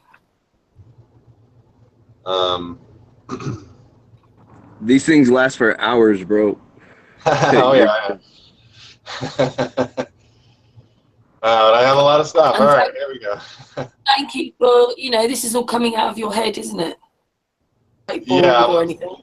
It's been coming out of my head for many decades now. I mean, I just made this mind map in like the last 2 days, to give you an idea. And I didn't even show you. Let me just expand some of this to kind of, if you guys want to just take a look at some of this stuff. I probably should have been expanding these as I was talking about them, but a lot of stuff. And I mean, these are ideas, these are various concepts and main methodologies, for education. Establishing an open source curriculum, for example. Corruption-proof technology, that's all over the place. We want that. Unschooling, it's what you were just saying, Karen. We need to unlearn all this stuff. Unschooling is already a movement that's happening where it's taking kids and sort of unlearning them from all the indoctrination that they've been put through. And but then what do you put in their place? Well, I think we need to create the system, perhaps the Zetetic Reality, that then can provide a curriculum for them to really learn the truth and learn who they are. So they need to unlearn And ideally, if they're young enough, they can just start learning the truth. But if they're older, they need to unlearn everything, and that's including us adults, unlearn all this stuff, and then we. Yeah, because you have to say it's a bit more than just saying you're a flat earther, isn't it? Because we've been so indoctrinated with the ball. You need to unthink everything you think almost to get back to being yourself and spiritual and on. Absolutely. You need to know yourself. Absolutely. And what's going on around you. Right. Understand what's going on in the world. Exactly. It's a shame sometimes when I look out at the world. I feel so sad because so many people they have such a veil pulled over their eyes. It's insane how much they will reject just flat out facts and thinking in a way with some reasoning behind it. It baffles me. But yeah, dude, I'm sorry, didn't mean to interrupt, but continue, bro. That's okay. It's just that a lot of people don't even want to look. They don't care. Right. Exactly. Hey, Aaron, and as far as what you were talking about earlier about whether you can make it a nonprofit or not, or whether it qualifies as a nonprofit because of the guidelines and everything, whether you set out to like charge whoever's using the website or whatever, or the tools and everything, that's not really the only source of income with the website though, dude. Like if you're able to drive traffic to your website, there's like so many ways that you can make money just off of the traffic to your website. Like different ways that branches off, not just like affiliate sites, but all kinds of other stuff. Right. Like, dude, you can almost set it up to where you seriously get paid anytime like anybody clicks on like anything on your website, dude. Like, or just about, like there's a way you can so I mean, like technically it would be like a nonprofit, because you're not asking anything from anybody, but you'd be making a profit. So I don't know how that really works, because at the same time I know that there's money to be made in a nonprofit organization. Right. Like the heads of these organizations are paying themselves like $500,000 salaries and stuff like that. It's ridiculous. Yeah. I agree, and I know about a lot of that stuff. The challenges really would stem more around the cryptocurrency blockchain stuff. It would just be figuring out how to best handle all that. It might be better. It might be just kind of a wiser, safer move to incorporate in some other country, because it is, it's an international business, so there's no reason that I would have to incorporate it in the U.S. And there's it was like a straight UK site or something like that. I mean, all I have to do in the US is make sure I type in co.uk at the end of it, and I can get to it. Right. And this might even be, I mean, probably not the UK either. I don't know. It might be, like Panama or something. I was just using it as an example, dude, because it was the only one I can remember. The tail end of the country code for it on the internet. Sure, yeah. Although I could have used Australia. That's AUS, isn't it, at the end? Right. Again, regulations abound. There's all kinds of weird stuff. I mean, really going to be a matter of actually sitting down with an attorney. You might want to look into countries that have like no extradition, bro, or something like that. Like, yeah. Because then for a fact they have like no ties at all with America, period. Because if America tells you need to come back to America, and they just kind of give you the middle finger, like, I got respect for that country. Sure, yeah, and there are a bunch of countries like that. So we'll probably we have options. It's just going to be a matter of working out a lot of details as we get going. And part of it too, and I'll explain this here in a little bit. Maybe I should just go into this now. Cryptoware here. Let me go into this now. So part of what I'm looking at here is not just these good initiatives that are like going to help the world, but even more immediately, let's get some money in our pockets. There's a lot of people that need some money right now. A lot of broke people, a lot of people in hardship. How do we do that? Right? And yeah, we can do advertising. I'm not a fan of advertising sort of ideologically. I try to avoid it. And then, I mean, we'll advertise our own stuff, but on these platforms, I don't want to be having ads on these platforms because I believe that's kind of a form of mind control. You know, you're imposing your own opinion on someone, on your visitors. Google, for example, you do a search on Google, and now it shows you 4 or 5 ads, first things. Well, those are just the people that paid the money for it, you know. And so what makes them more relevant? Nothing. They're just paying the money for it. So it's a distraction. And it's like, why do I keep on seeing Neil deGrasse Tyson's, you know, advertising like solar power or something? You know, it's like, obviously I don't want to see that.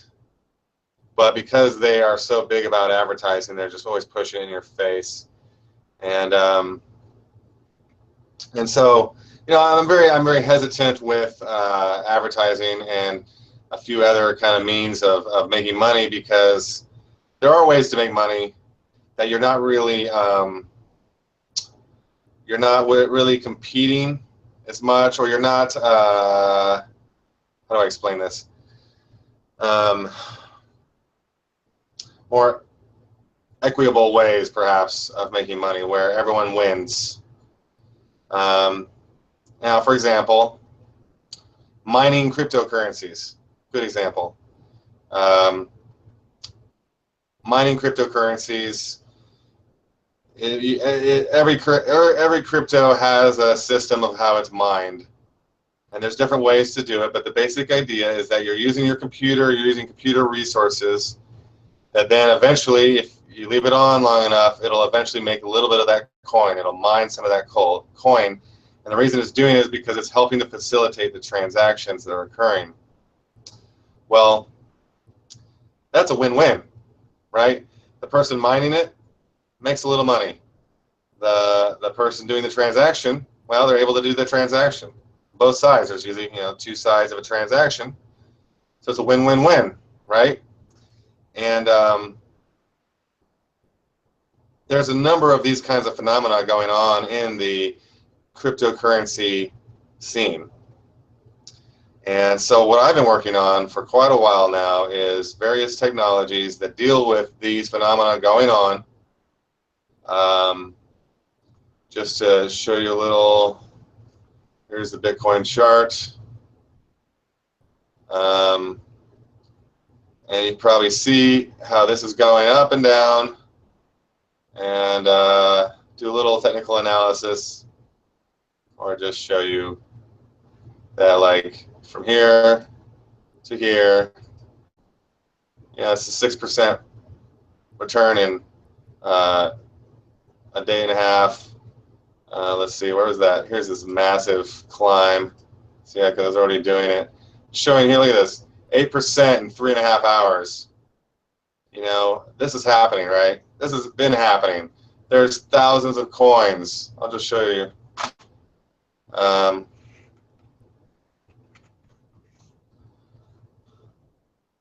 All these coins are different. They're different markets. A lot of them are related to Bitcoin, but they're all their own projects. Just look at how many of these are. I mean, this isn't even all of them. This is just the top 100. You know, I can go view all. Ripple is actually a centralized one. Yes, this is the evil banksters. They're trying to compete. They're trying to get, so stay away from Ripple. There's a couple of them that are like that, but not too many though. Like stellar lumens, that's another one. Unfortunate, right? When I saw these guys, they took this name, they started calling their coin Lumen. That really made me mad, because these guys aren't anything but light. So anyway, so let me just scroll down through these. You can see there's a lot of them. Yeah, so I'm about halfway through now. Cryptocurrencies. So these are all the cryptocurrencies that are out there now. What are we at total here? Only has 1,100 here, but I think there's probably around 1,300 or 1,400 total. And so there's a lot of activity. It's all very dynamic. It's volatile, meaning it's moving up and down a lot. You can see from the Bitcoin chart here, it's moving up a lot. If you had bought, when was this? Just a couple days ago. This is the course of a day, pretty much, or 23 hours. Look at this, 20%. You know, almost $1,000. If I went to there's $1,000 growth, 21% in less than 24 hours. I mean, that's crazy for Bitcoin, for something as big as Bitcoin. Now, for other things, it happens all the time. Or this by in the last 24 hours. I mean, this Peep coin, I mean, no volume or whatever. Here's Cage coin with some volume. Look at that, 1,200% in 24 hours. You know, and it actually has some volume. I guess not a whole lot. $426 worth of volume. But here's one, you know, 100%. And it's oh, Lumen, yeah, of course. The idea, and what I'm showing this to show how like this is a new budding market, or many markets that are really, it's viable for us to really maximize this. And I've been working on these technologies. So let me show you my demo now. Let's see, this is just on my local machine. I've been working on this. I haven't worked on this for a while now. This is just a basic demo to show. I'm showing someone. But basically, it's just an interface that would, this is just to kind of demonstrate the kind of interfaces I can make. So these are live ticker prices, volume, this sort of thing. This is just kind of like the idea that you would be mining, and through all these methodologies, money would just be coming in. You would say you put $500 in, and you're just going to see your balance grow. Maybe not this quickly, but maybe. I can't make any promises, but the point is that it is a real phenomenon. It's really available. It doesn't take a whole lot of work to learn about it. And I'm just showing everyone this so they can see, like, this is the kind of stuff that I've been doing. I've been building these various things. I got this robot here, which is somewhat similar. Can't really see it. Let's see. You can see this is actually mining in the browser. I figured out a system to mine in the browser, along with software that you would download, as well as, really, the idea is that you would just be able to go to a page, website. There we go, and minimize these. So I have a few ideas here.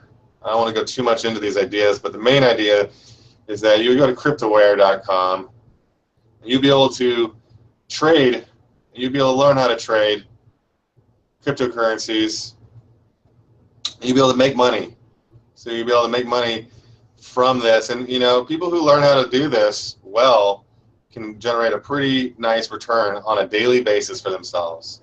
I've had some pretty good runs with it myself, where I've made thousands of dollars from less than $1,000. I've made thousands of dollars in days from less than $1,000 starting out. You know, I've quadrupled my money in a day before, just by trading these kinds of things. And I've also been working on a robot, which is kind of what I was just showing you, that would basically be doing this automatically. So the problem, the challenge with this is you have to constantly watch the markets. You set all these alerts, and it's kind of stressful. You don't sleep at all because you're at any moment, you know, the price could drop or the price could climb of something you're trying to watch. So it can become a very stressful endeavor. Although if you do it right, which I don't necessarily do it right, but I'm learning to, you know, it can be a pretty stress-free thing where you just make a couple trades a day, and you're doing pretty well for yourself. But I'm also working on this robot. Now, this robot there'd be sort of a software component to it, and there'd be hardware components to it. And basically, the whole idea here is I'm building a system that's going to fund Project Lumen and all its initiatives. I'm building a system that's going to help people have an investment that's going to be more stable than just putting money into Bitcoin. Because the problem is, you put money into Bitcoin, and let me just zoom way out here, and I'll show you why. Like, it's not just rainbows and unicorns, because you have moments like, let's see here. Well, yeah, and you can see this whole period of time here, from, you know, this time to this time. That was a rough month, you know. But at the same time, I could have bought it here and sold it here, and that would have been a good jump. Things of that sort, where essentially it's very volatile. It's going up and down. You know, people thought it was crashing here, but you just hold on to it, or you buy it down here, most ideally, and then it's going to shoot up to here, and you sell it out here. It's probably going to drop back down to somewhere around here, so on and so forth. I can zoom way out. If I look at the day, you can see this has been going on for years. Zoom in. I mean, you can see this is, so let's just look at the beginning of 2016. You can just see how much is done in the last year. So right here, I mean, it's $500 at the beginning of 2016. 2017, right about here, it was what, $900? So doubled in that year. And now it's $6,000, people. 6 times in this 1 year. Who knows how high it's going to reach. And then we can zoom way out, and we can see that this is kind of typical behavior. No, let's see.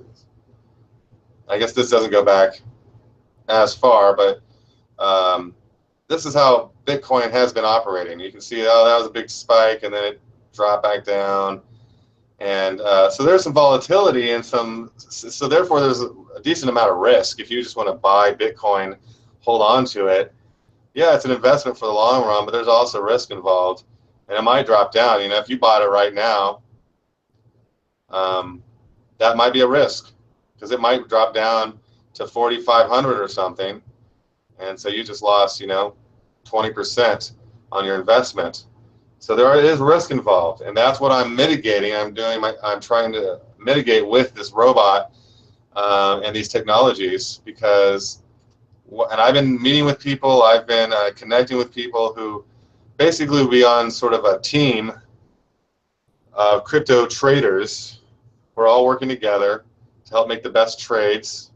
And this isn't just crypto, by the way. This is also the foreign exchange, all the money markets, and, you know, commodities, and we can trade all kinds of things. But doing so in a similar way, where now we're coming together, we're working together to mutually benefit. Where now we're able to benefit from each other's trades.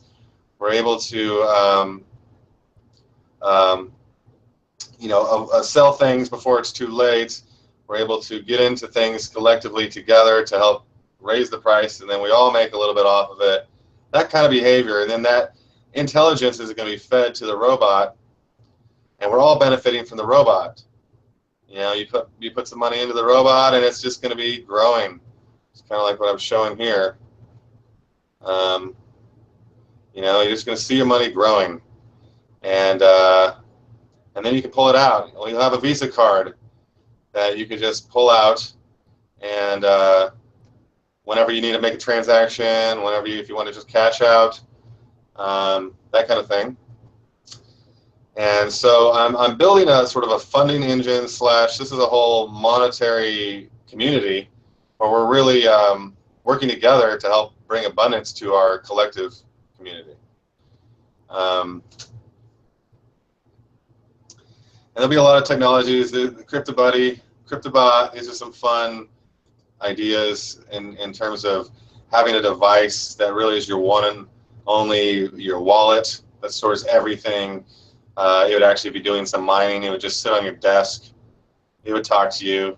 And if you asked it if the Earth was flat, it would say absolutely, and it would show you all the evidence. Unlike all these other AI, you know, Alexa and all these other things that are created by these centralized, corrupted corporations. I'm talking about making something that's for the people, by the people, and really going to benefit the people in the very immediate. The CryptoBot is kind of an idea for something that would go in retail stores and gas stations, and it would basically be an ATM, but also a way for people, anyone, to just go get some Bitcoin, get some any other coin, and or cash out some Iron coin, or you know, all these things that kind of functionalities, tools. Because overall, what I'm doing here is I'm creating a bank. I'm not creating a fractional reserve bank. I'm creating a bank that would be based on having a fund or a team that's actually trading actively and generating wealth for all the members. Robotic technologies. You know, these hedge funds, they do all this.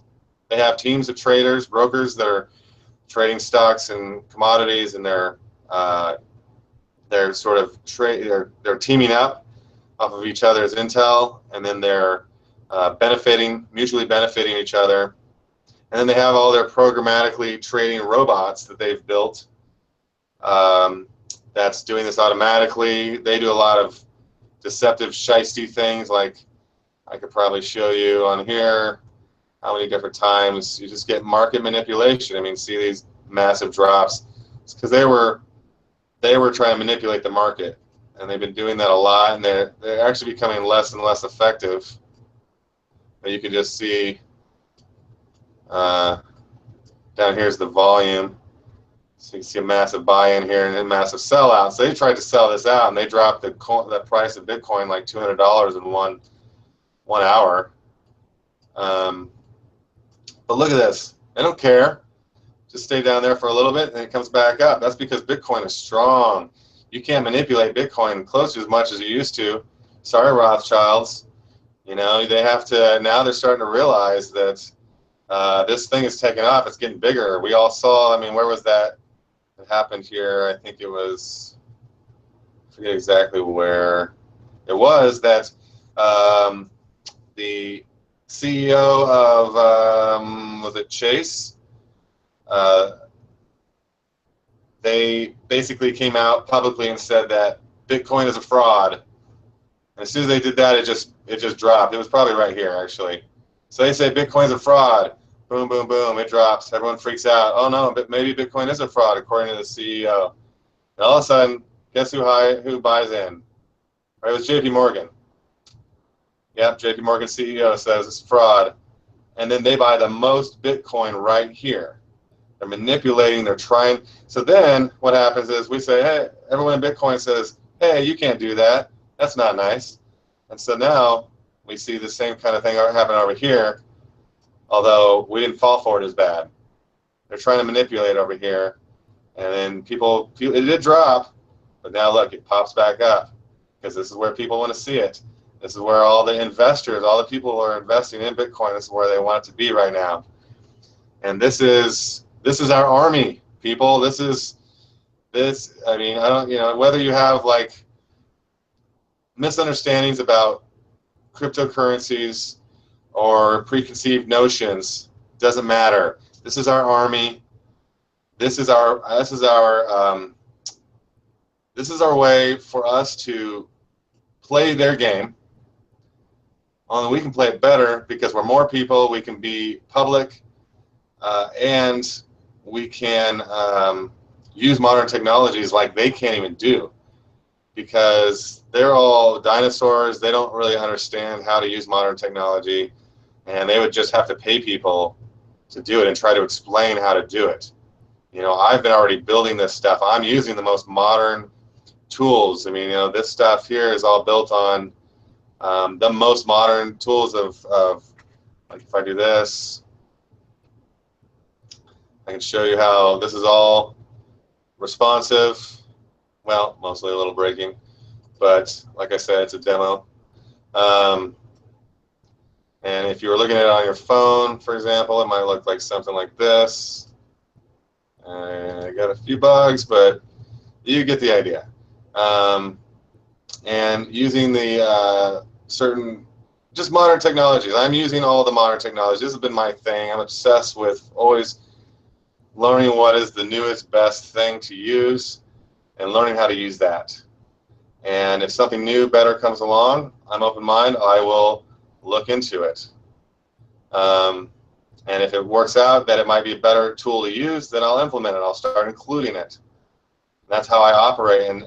And these banksters, they're living in the, I mean, we're working with technology that's 10 years old, literally. Things like MetaTrader and various other tools that just, they don't cut the mustard. They don't do the job. And although they are doing the job, you know, they're manipulating the market. They're making money off of these deals. You know, probably people made millions of dollars off of this dip right here, and then they sold it again right here. You know, this is what we need to be doing. We need to be coming together as a team, be trading and learning how to trade, and helping me to get this robot finished and getting all these tools built so that essentially we have our own bank. Now you have an ATM that you can go to anywhere and cash out, cash in. You know, you have your own bank vault that's absolutely secure using the highest technologies for security and privacy. And all your files and everything are stored on the cloud, but it's your cloud. It's not the Google Drive cloud or the Dropbox or something that's going to be centralized. Aaron, is anybody helping you? You got anybody helping? Not sort of, not really directly, I would say. I've been trying to get some people on board, and I definitely have some people that are ready to help, but honestly my biggest obstacle is money right now. You know, I quit my job about 6 months ago to totally focus on these projects, and so I honestly thought that I would be further along with it all by now, and so I'm getting close to the point where if I can't start generating some funding for these and start getting some, you know, other people on board, then I'm probably gonna have to go get another job. Not the end of the world, but it's not desirable, and it would take a lot of time from, you know, how quickly I could manifest these things with the right resources.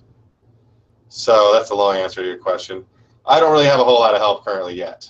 That's part of why I'm doing this, is because I want to put it out there. I'm inviting people to come on board, share their ideas, share their skills, share their money, and let's do this, you know. I'm absolutely ready to go right now, you know. This is what I'm doing. I'm just trying to build enough interest so I can get some people, I can get some funding, and so that we can really do this the right way. And I absolutely know what the right way is. I've been a part of a number of startups.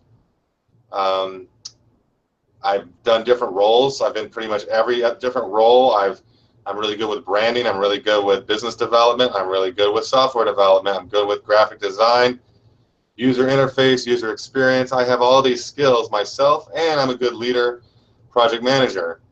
And so, you know, I'm fully prepared to like delegate these projects and help direct them to get the initial iterations, the initial versions of them, and then we will develop them, improve upon them over time.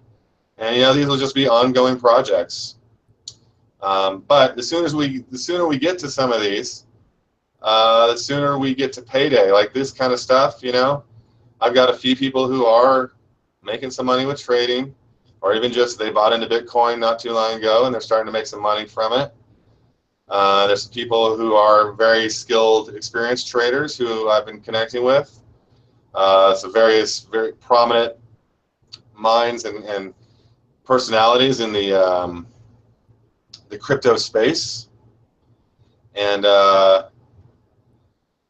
you know, they have a lot of pull, they have a lot of resources and network.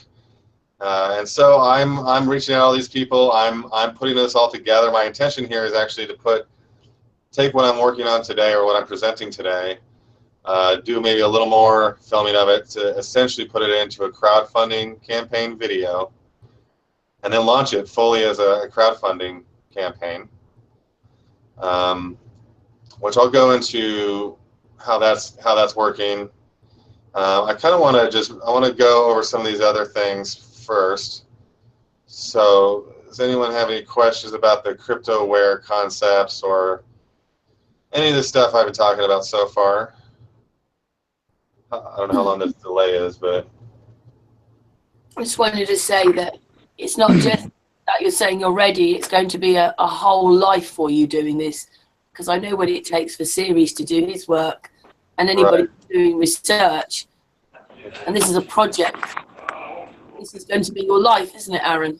absolutely. It has been my life, and I very much want to make it the primary focus of my life. And that's why I'm really putting my all into this right now to launch it. Hopefully we can get the funding, and I can just be afforded the ability to even bring some other people into it, build a team, a core team that will actually get these things done very practically and quickly. You know, I like to work pretty quick. I don't think things have to take a long time. I could even build like the initial social application myself, but then again, it's still, you know, requiring the funding to even just pay my bills along the way. So, and that would take me longer than if I had a team. You know, if I had the team, then we'd be able to do it much faster. So if I did it by myself, I could realistically punch it out in maybe 2 or 3 months. If I had a team, we could probably crank it out in like a month. And that would just be something initial for us to start using as a tool of communication, collaboration, organization. Yeah. So, you know, it kind of depends on how all this goes and where it will go.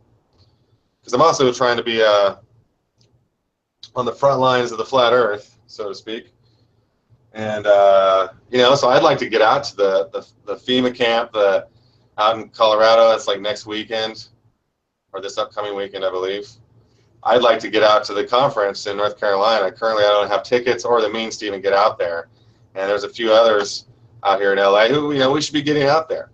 So let me, that'll bring me actually to Flat Empire. Let's see what I have here. Yeah. Flat Empire.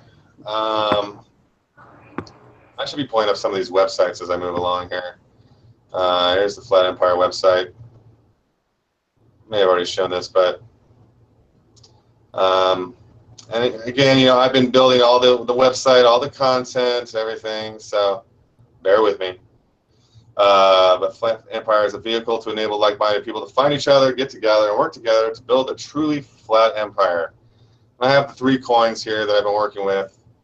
Flat Earth coin, just a reminder, if anyone wants free Flat Earth coin, just send me your Waves wallet address, and I'll get you some. I've put it in the chat room. Okay, perfect.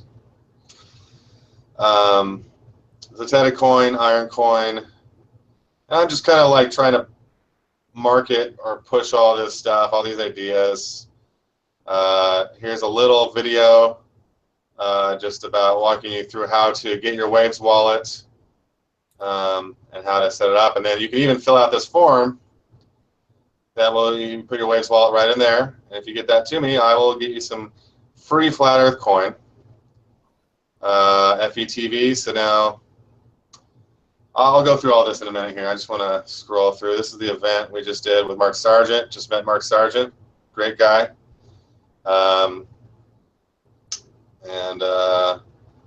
Yes, check that out. he is a nice guy. Well, he was helping me on my admin panel last week before we went live, because we got blocked with our live stream on the other Sun and Moon because we showed some stuff. There was nothing on my panel, just they blocked us. He was trying to help us before the hangout. He's a nice guy. Yeah. It was so worth inviting him to that. To the actual meetup out in Pasadena. Yeah. Yeah, no, that was so awesome. That was a great meetup. I mean, I didn't get home until like 4 in the morning. We were going. Wow, you guys stayed that late? Well, a lot of us. We actually ended up at Denny's or no, IHOP at like, I don't know, 2 in the morning. We're like, hey, you guys want to go get some food? IHOP. We were just talking forever. Yeah, it was great. Dude, he was tired from us going to Orange County early in the morning and him doing the radio show and everything. Oh yeah, Mark Sargent didn't make that late. He made it till, I don't remember what time he left. He made it pretty late though, considering he had been. I know exactly what time he left, dude. I was the one that was driving around the whole time he was here. Well, there you go. Yeah, there you go. You got the flat Earth ride.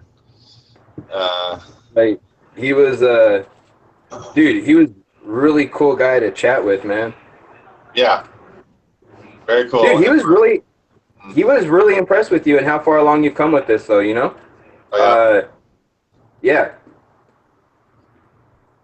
Just to let you know, bro. Yeah, I appreciate it.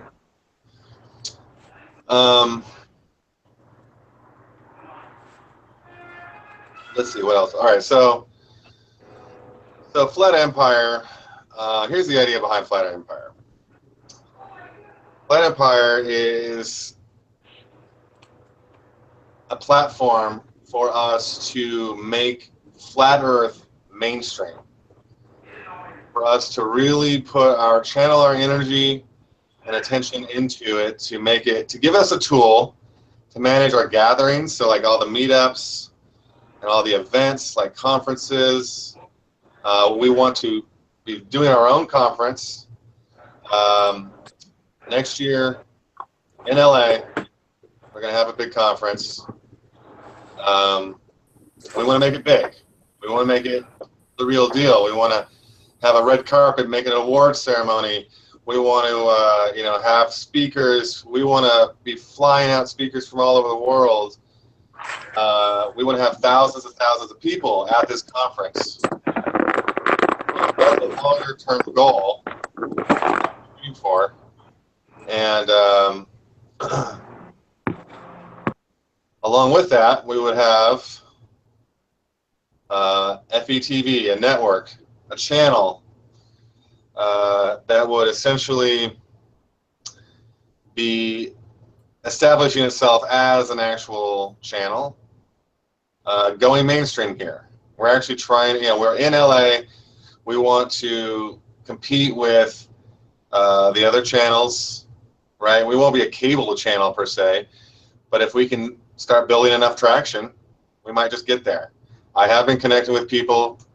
All I'll say is there are definitely a number of very powerful, influential people that have not yet really come out with their flat Earth beliefs, and they have a tremendous amount of resource, fan base, and influence. So these kinds of people will start helping with this, even if we don't announce who they are. And so just keep all that in mind. Looks good to me. What'd you say? It looks good to me. Yeah. Now, Flat Empire is going to be this network. We're going to be producing, music, film. There's a couple films that are kind of in the works, some documentaries, as well as a full-on streaming channel that would be, I don't want to call it programming, but it would have programming, but positive programming, right? And then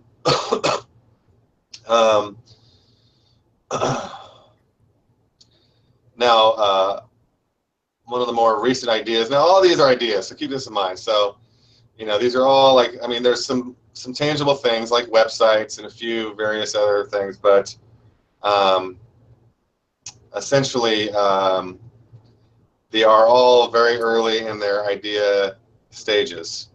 So now, Flat Empire, gatherings, truth of vision. That's one of my ideas. Instead of tell lie vision, Truth Vision, conferences, Flat Earth 101. So I thought, you know, it'd be good for Flat Empire to have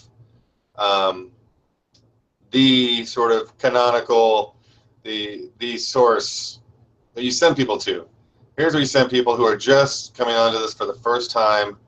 You give them this one link, and this is like a group effort where we put together the best documentation, video course. It's kind of like a course on Flat Earth, and this is, you know, this will start you from where you're at, where you believe you're on a spinning ball, and it'll start introducing the concepts gently enough so you stay tuned in, and then all the way till now, you know, you can take the more advanced courses later on. I think that's a really valuable thing. We'll have all these tools for people who are going out, so like the flyers and the posters and things that you could print out that would then, you know, go to the street corner and start telling the world that it's flat. Merchandise, you know, good shirts and various things can be available from here, but also what is the community creating, you know, giving the community a place where they can sell their merchandise. So providing these tools of kind of a shopping cart, e-commerce, but allowing individuals to get on there and put their own products for sale. And one of the keys here with all of this stuff is that the creators are making the money. The contributors are making the money. The ones who deserve it are making the money. You know, there will need to be some that's coming back to the system in order to keep it all going and flowing. But it's going to be very, very decentralized for the people in that way, where, you know, we want to enable people to make a living through this kind of thing. You know, there's a lot of flat earthers out there who are creating great content, but it's really still a struggle, right? To make that a living, and it shouldn't be. You should be rewarded for telling the truth, for creating content and artwork and videos. You know, this is all a lot of work. It takes time and oftentimes money to do these things, and that should be returned. You know, we should enable people to be able to get paid for what they love to do. And that's not just in Flat Earth, but Flat Empire is more specifically about that. I'd say Project Lumen is more generally about that. Healer's Crest, I'll just go over this idea more quickly, is like that with bodywork, healing modalities. Let's see what I have here. Yeah, so I actually also a body worker. I was professional for a number of years, and very much into learning the various healing modalities, how to work with the body. And so I'm a strong believer in that as the way to heal ourselves is through our own understanding and knowledge, and then application of certain, you know, going back to the spiritual foundation, utilizing that spiritual force to be able to heal ourselves is perhaps one of the greatest reasons why we're here. So Healer's Crest will be a platform geared towards body workers and people who want health, right? Who doesn't want health?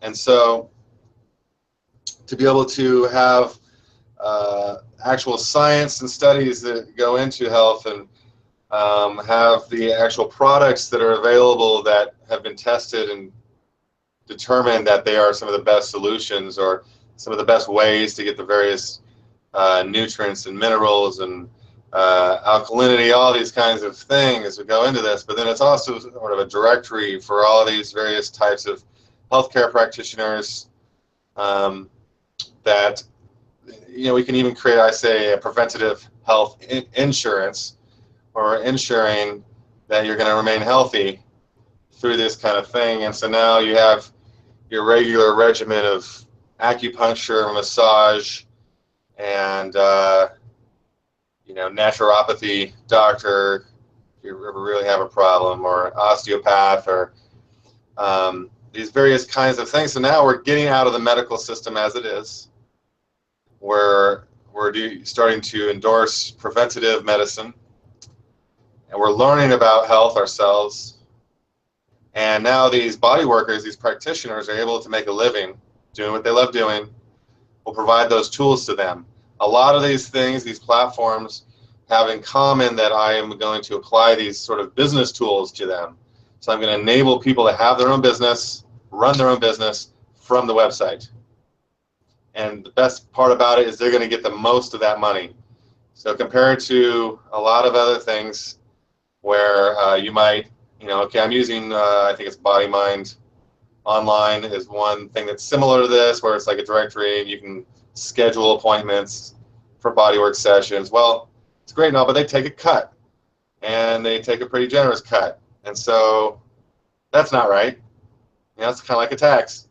Now, we do need to get paid, but it could just be a membership thing, or there's various ways to monetize things that are not intruding on the real work being valued.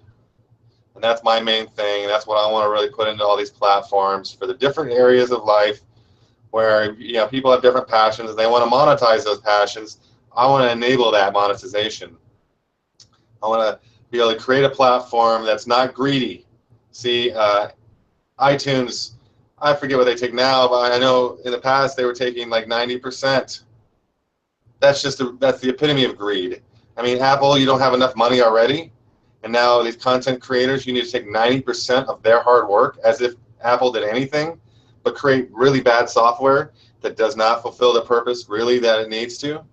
And especially when you have these content creators that are just extremely underpaid now because of all these situations. Now you have all these labels they sign under. They didn't realize what they were getting themselves into, and it just gets kind of worse and worse. Where now they're locked in. They don't have access to. They don't have copyright to their own music, their own creations. Happens quite often. And I know a number of groups that have been working on that problem with music specifically, but in all areas of life, this problem is happening.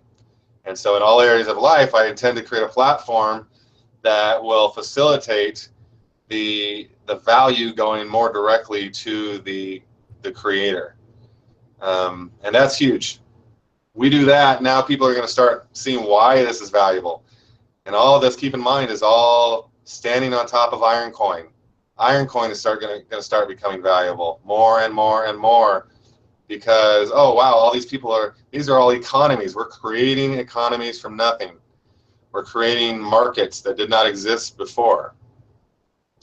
And they're good. They're helpful for the people involved. They're not stealing from them like Amazon and iTunes and Google.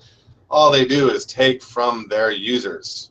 Well, that's worked for them. They've made billions of dollars from it, but it's not going to work forever. And at some point, just like everyone switched from MySpace to Facebook, everyone's going to switch off of these other platforms that are greedy and centralized, and they're going to move to non-greedy, to for the people, decentralized platforms.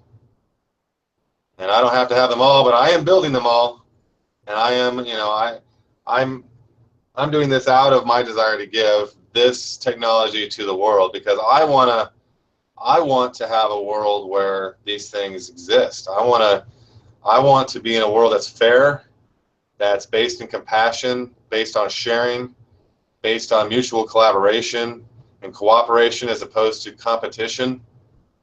I want to live I want to live connected to nature.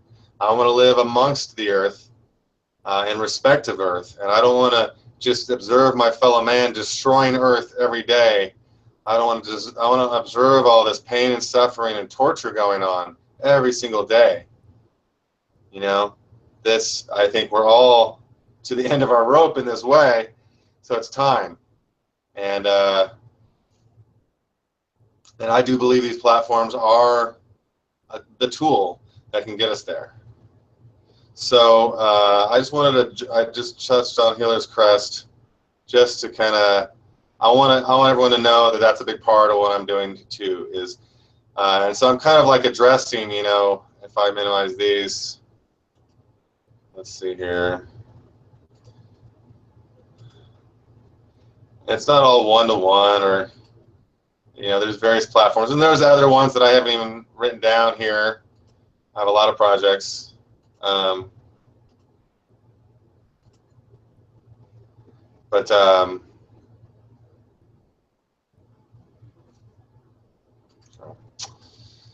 You can see, like, Healer's Crest is going to help with this health initiative. CryptoWare is going to help with the wealth initiative. Synthetic Reality is going to help with exploration, science. Project Lumen is going to help with the resource, maybe the governance. And these mix and match like across here. So it's not one-to-one, but I'm just kind of explaining them, going through all of the different platforms that I've been envisioning and working with over the years. And actually, so now that brings me to Arcosphere, which is actually this is definitely the one I've worked on for the longest. Even before I started working on the Project Lumen idea, I was working on Arcosphere idea.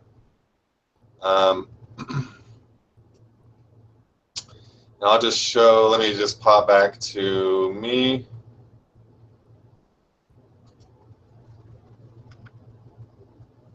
Am I back? Okay.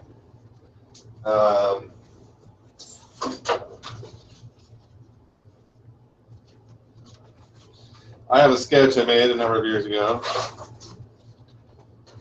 I'll just kind of try to show this. I hope people can see that Aaron's worked really hard for this. It's not a joke or something silly. He's worked really hard. It doesn't mean things can't be slightly changed or whatever it is. But, well, Aaron. Thank you. Yeah, I've worked very hard. I've worked very long. I've learned a lot of things in order to be able to do all this. All right. Let's see if you guys can see this. How's that looking? And you don't have to read all the stuff. I'll just point to some ideas here. So Arcosphere, this is kind of the main concept of an Arcosphere, which is a sustainable living structure, a self-sustainable living structure. There's a number of ideas here. Energy tree is a concept of extracting the greatest amount of resource, electricity, water, heating, cooling, even food and communications, all from a single footprint, like a tree. So you got the roots going into the ground using geothermal, you got solar, you got various kinds of wind power going here. So we're not even tapping into free energy. We're not tapping into these ideas, these theoretical concepts. These are all very tangible technologies that exist now. Here's an open source car, right? This is using water power technology. I can't see any of it. You need thicker black lines. Oh, is it really faint? We can see it. I can zoom We in. can see it as Do you see that better? Yeah, Okay. probably my internet. I mean, it's you don't have to see it all. You just kind of have to. I mean, I can just describe it. Because I mean, actually, I'll just zoom out a little bit here. All this stuff over here is kind of all the software projects, and then these are all hardware projects. We've got sustainable building energy technologies. Here's energy, water, heat, all that good stuff. Here's car transportation. This is sort of desktop manufacturing with riprap and MakerBots, and using even like organic materials like soy and algae to be able to create the plastics that then we're putting into the various products. You got this is like hydroponic, aeroponic kind of automated growing systems where now it's producing the kind of food that an individual or family needs on an automated scale. So now that we put this in your living room, and all of these things exist, by the way. None of this is based on futuristic technology. It's all based on technology we currently have. I'm not even sure what this is. Oh, what is that? Oh, yeah, don't worry about that. This is kind of the idea of taking this Arcosphere and putting it into communities where now we have hubs, we have networks where they're all communicating with one another. They're all connected through energy, power, and communications. And let's see here. I don't need to go in. This is kind of like the beginnings of the mind map that I've been showing everyone. So just imagine, and then there's a lot more. I go into the details of some of the hardware, software here, but that's the basic idea of the arcosphere. And think of this as like the sphere of ideas, arc technologies, and then here's the sphere of ideas. That's why it's a sphere. I actually have our community and a bunch of whole other names. I did have Rcoin. I still do have Rcoin as a domain name. And then someone came out with the Arc coin. So I was like, shoot. So I can't use that now. So that's why I came out with Ironcoin, is to have something that I could still use as the primary coin for all of this stuff.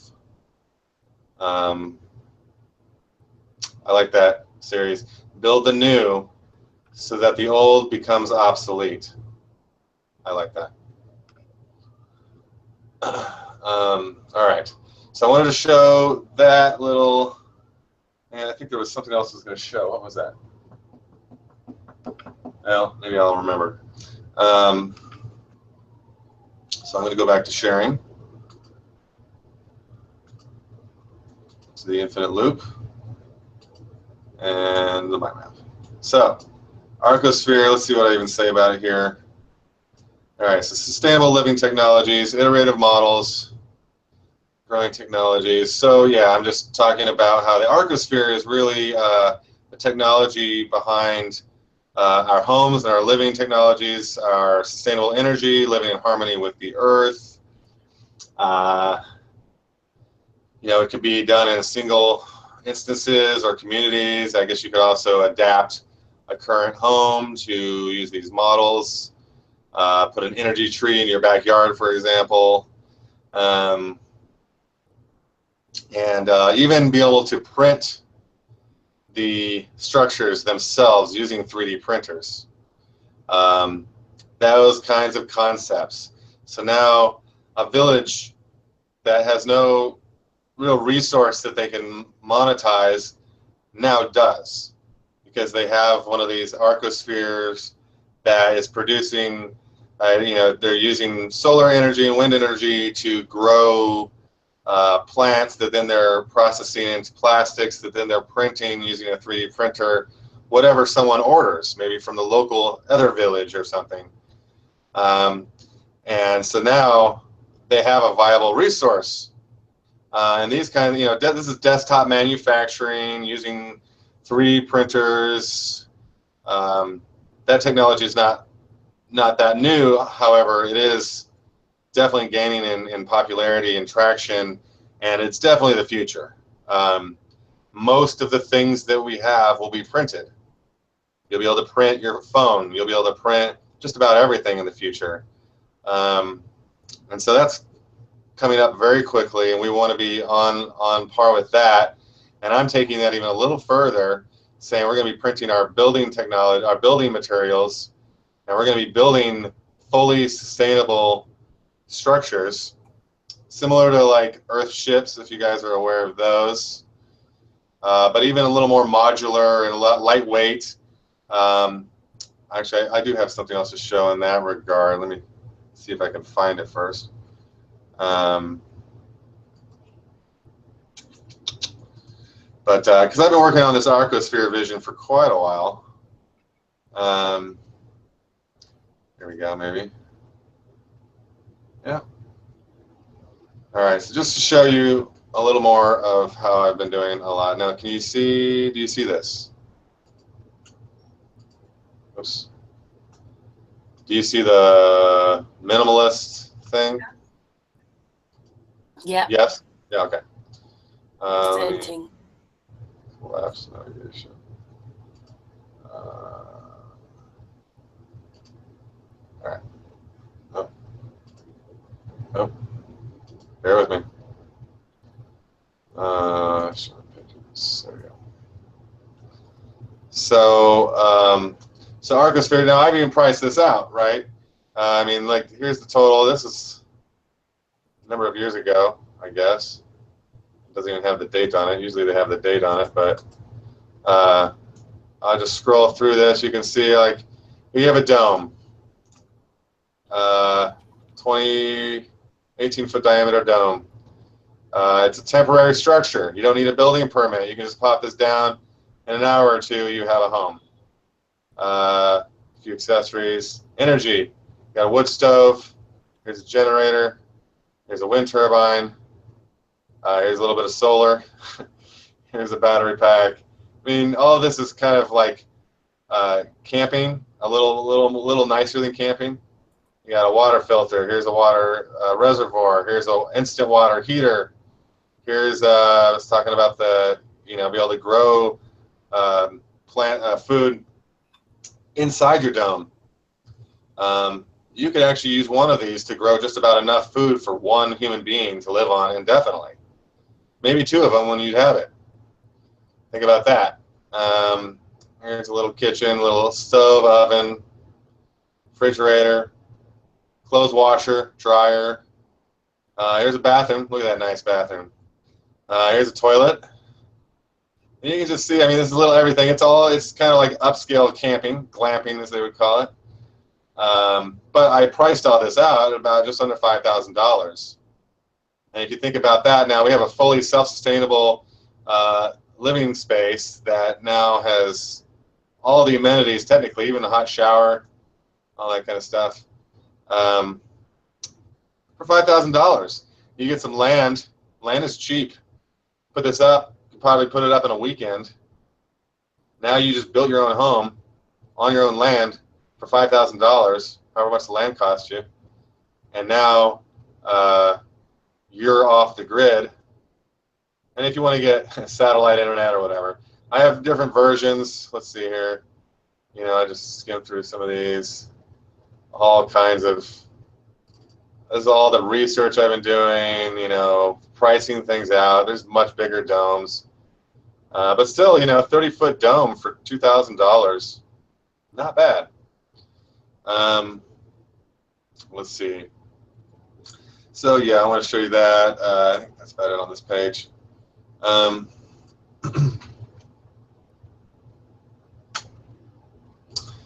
So let's give you a little more idea of the arcosphere concept. Now, I've almost pulled the trigger a couple times. I'm just doing this myself, getting some land and building this all myself. But I haven't quite done it. I'm certainly willing to. But what I really want to do is build a community. I want to, not only do I want to build a community, now I'm really kind of tying all these ideas together. So the reason I'm kind of saved this for last is because I want to explain how this fits in now to Flat Empire, and then therefore to Project Lumen. So here's my overall vision with this.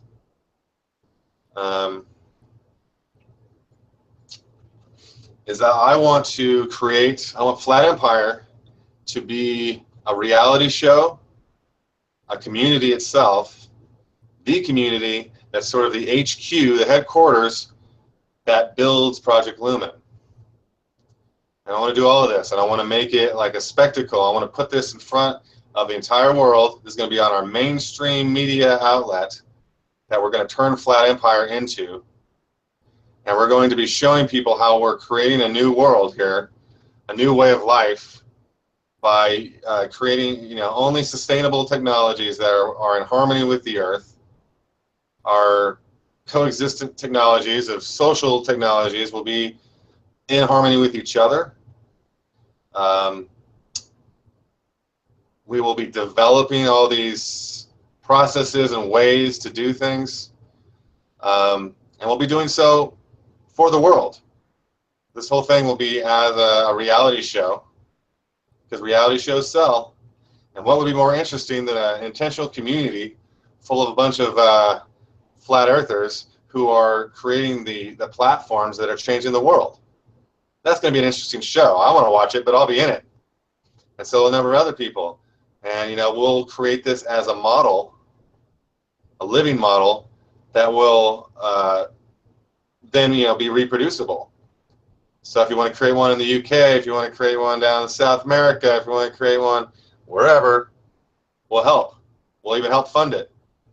You know, we will spread this thing because we want to, because we believe in this stuff. And this is my overall invitation to anyone watching this, is to join me. Join me, Project Lumen. Help, you know, if you have resources, if you have skills, if you have money, please. I have all of the channels to receive open. Let's see here on Project Lumen. I do have, you know, I'm working on this content, so I want to get a lot of what I've been talking about today into this content. I'm not the greatest with content, which is part of why it takes me so long to get content. So I could definitely use some help, so calling all content creators. But here we go. I got PayPal. I got a bunch of crypto addresses. And then if you want to buy Iron Coin, sign up for the Waves wallet. Let me just show you that too.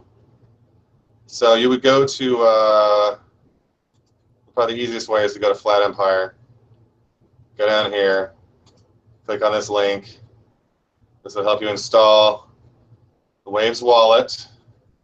It doesn't have to install it in Chrome, unfortunately. It's pretty easy though. Once you've installed it, you can launch it. You know the whole process of creating an account basically when you first launch it. I've already done that. Oh,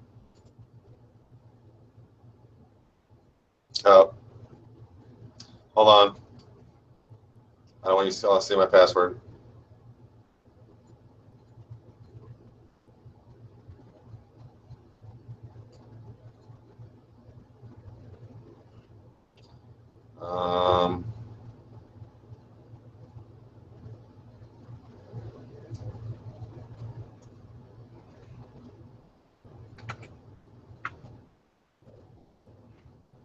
It's all nothing.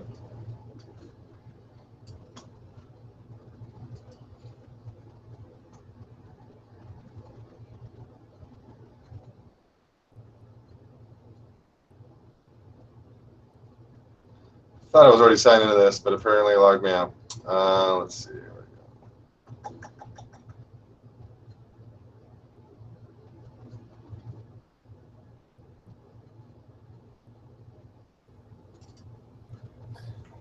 Just unshare for a moment if you want to, and then Oh, that's back right. up. Too late. It's all right.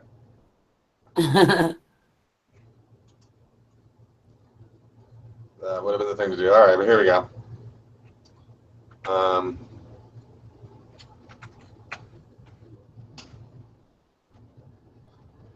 Wait.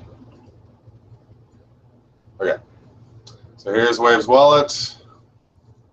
So what you would do is you would give me this address, and I'll send you some Flat Earth coin.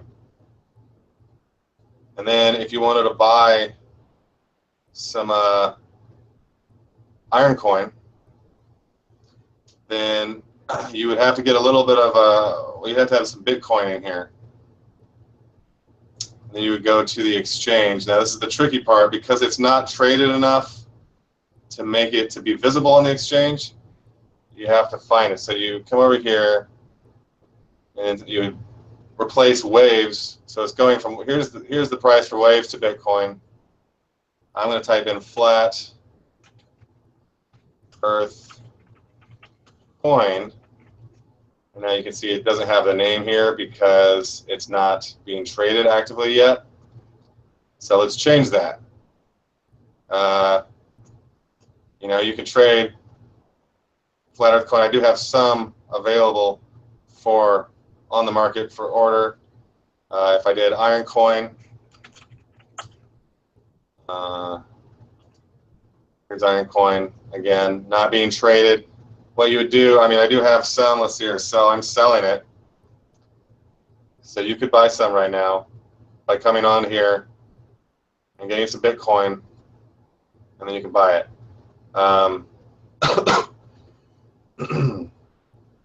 I'm going to put it on a few other markets and try to get it out there more. But this is just if someone wants to buy Iron Coin right now, here's what you do. Come here, you would say the price, and right now you'd have to do the price that it is being sold for, and then how much you want, and then that'll be how much Bitcoin it would cost, and then you buy it. And you need a little wave, so little waves. So not only would you need a little Bitcoin, you need a little waves. So like you can see here, let's see here. This is my portfolio. Now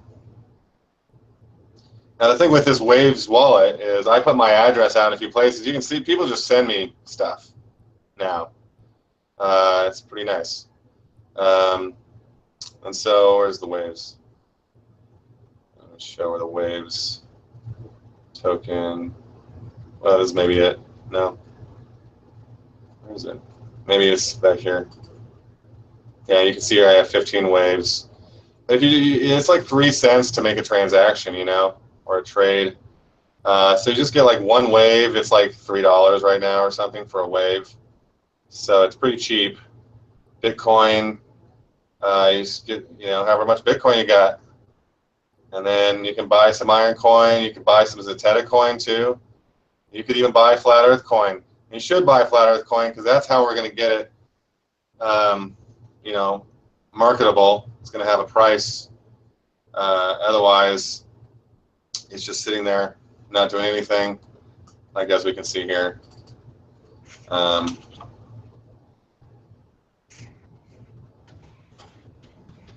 So hopefully that's clear. I do still intend on making a more clear overall tutorial about this. Actually, I'll just, let's see here, can I buy some? I think I can. I'll just buy some for the price that's listed just to show that when I do that, see, buy order, now it should get picked up, and then it'll show up on the chart. It'll show up on the chart for a few days, and then it goes back down to 0 because no one else is buying any. So let's get in here. Let's be trading all these coins. This is the way. It doesn't even have to be a lot. Just by some activity is what's going to get us on the actual market. It's a team effort. We can turn these coins into viable coins. And once we get, like, for example, Flat Earth Coin, once we get into the market, it's something that people will see, oh, what's Flat Earth Coin? People will start trading it based on speculation alone. There's a coin called Doja Coin. It's actually Dog Coin. It's completely, it doesn't really have a purpose. They made it for fun to see if we could just make a coin called Dog Coin and pretend like it's this legit thing. And people trade it. It's being actively traded. People, you know, most of the crypto markets are speculation, so people are just trading this stuff, whether it makes sense or not, whether it's really useful or not. So that's how you can get onto the Waves wallet. That's how you can work with a lot of these coins that I'm working with. And then as far as Bitcoin, you know, I recommend the Leak wallet for phone. You can buy Bitcoin through here and such. And then for just computers in general, I use Coinbase in the US. There's other things that are maybe better depending on where you live. I'm actually planning on, I've been talking to Mark Knight, Wakey Wakey. He's been doing some videos on cryptocurrencies. Come back to the mind map. Trying to get people educated, understanding what it is and how we can use it to our advantage.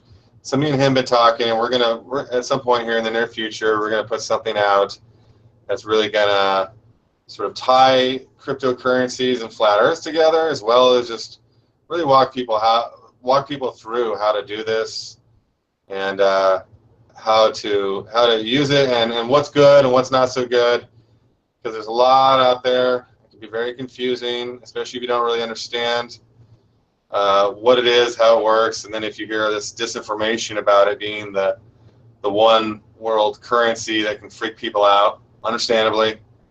But trust me, it's not. You just want to be knowledgeable and and feel free to ask me questions. Hit me up on Facebook. I try to respond to things on my YouTube, but I don't like YouTube notifications that much. So, and then my email. I mean, you know, Aaron at Flat Empire, Aaron at Project Lumen, you name it. So just pick any of these names and send an email there, and I'll probably get it. So yeah, like get a hold of me if you have any questions about it. I've been working with a lot of people, kind of onboarding them onto crypto. If you have any experience trading, then really reach out to me. I'm definitely forming a solid small team of traders that we're all going to work together to be successful with this and to really benefit the community. Because, you know, we can make billions of dollars ourselves with this cryptoware and these various technologies. These are powerful things. That's not the point here. The point isn't for Aaron to get rich. The point is for us all to be comfortable and abundant and building a new way of living for ourselves. That's my objective. That's the reason I'm doing all of this. That's the reason I've always been doing all of this. That's the purpose of my life. You know, if I weren't doing this... Aaron, yeah. Can you pass your email address through to this chat, and I'll pass it on to the chat that's watching? Sure. Let's do... well, here, I'm going to stop sharing. So I don't... Just for a moment, we've got Flat Trotters with us, and we've got Josh. Any questions or anything you'd like to say to Aaron while he's moving around at the moment?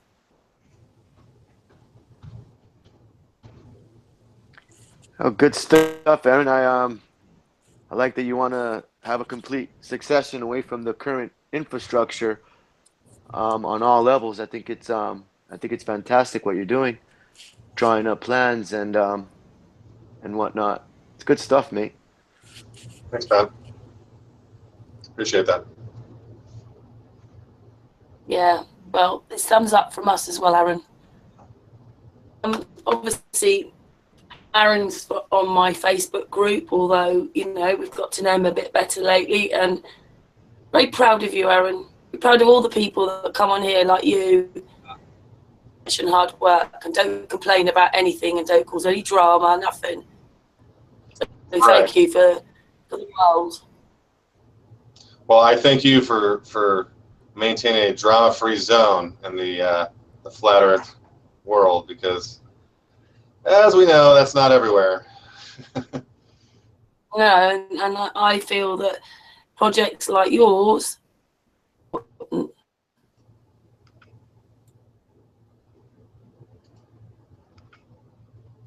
We lose you?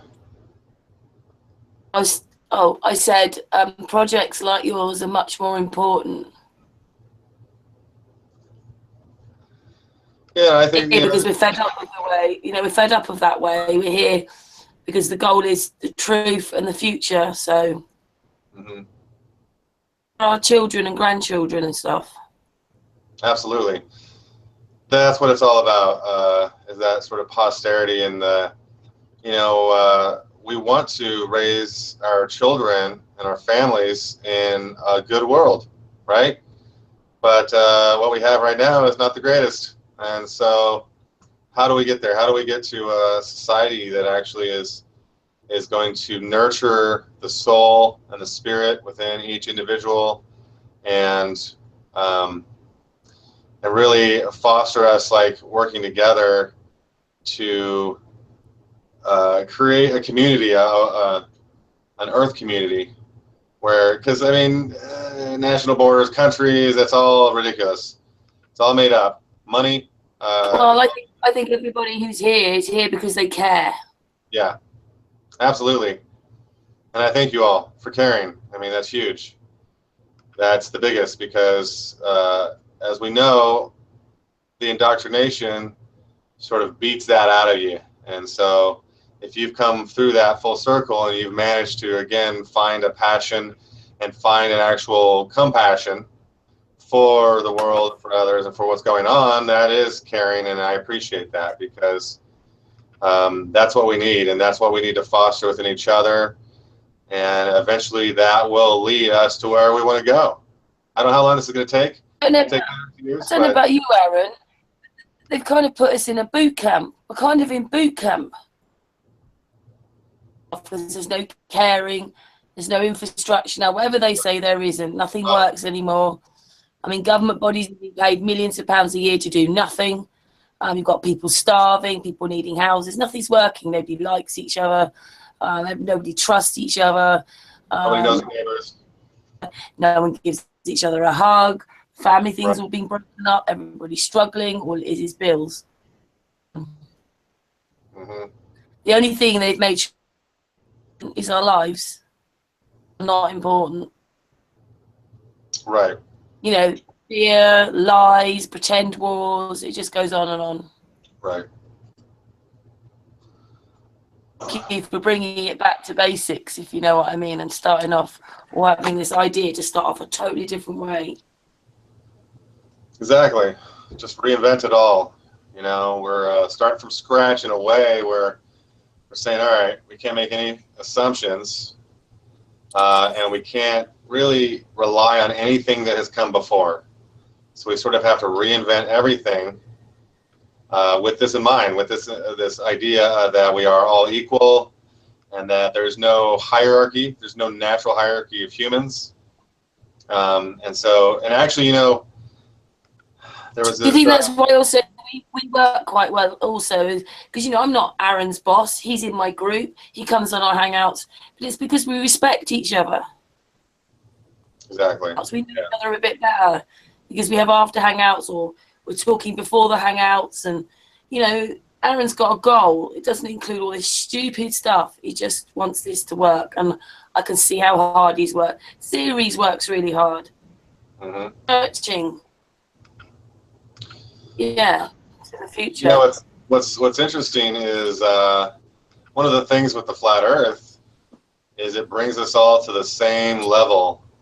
It brings us all to an equality, whereas the ball Earth, everyone is always the top of the Earth, right? You're always the top of the ball, and so it's like this hierarchy with even just the theory or the concept of it.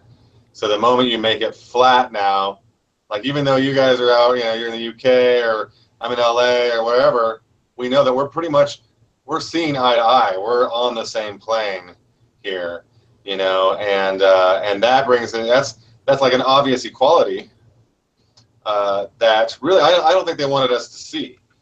You know, if you look at how they still use sometimes, they'll say, oh, the Earth is flat, and what they mean by that is that like disease can just spread, you know, across the Earth so easily because we're all connected, right?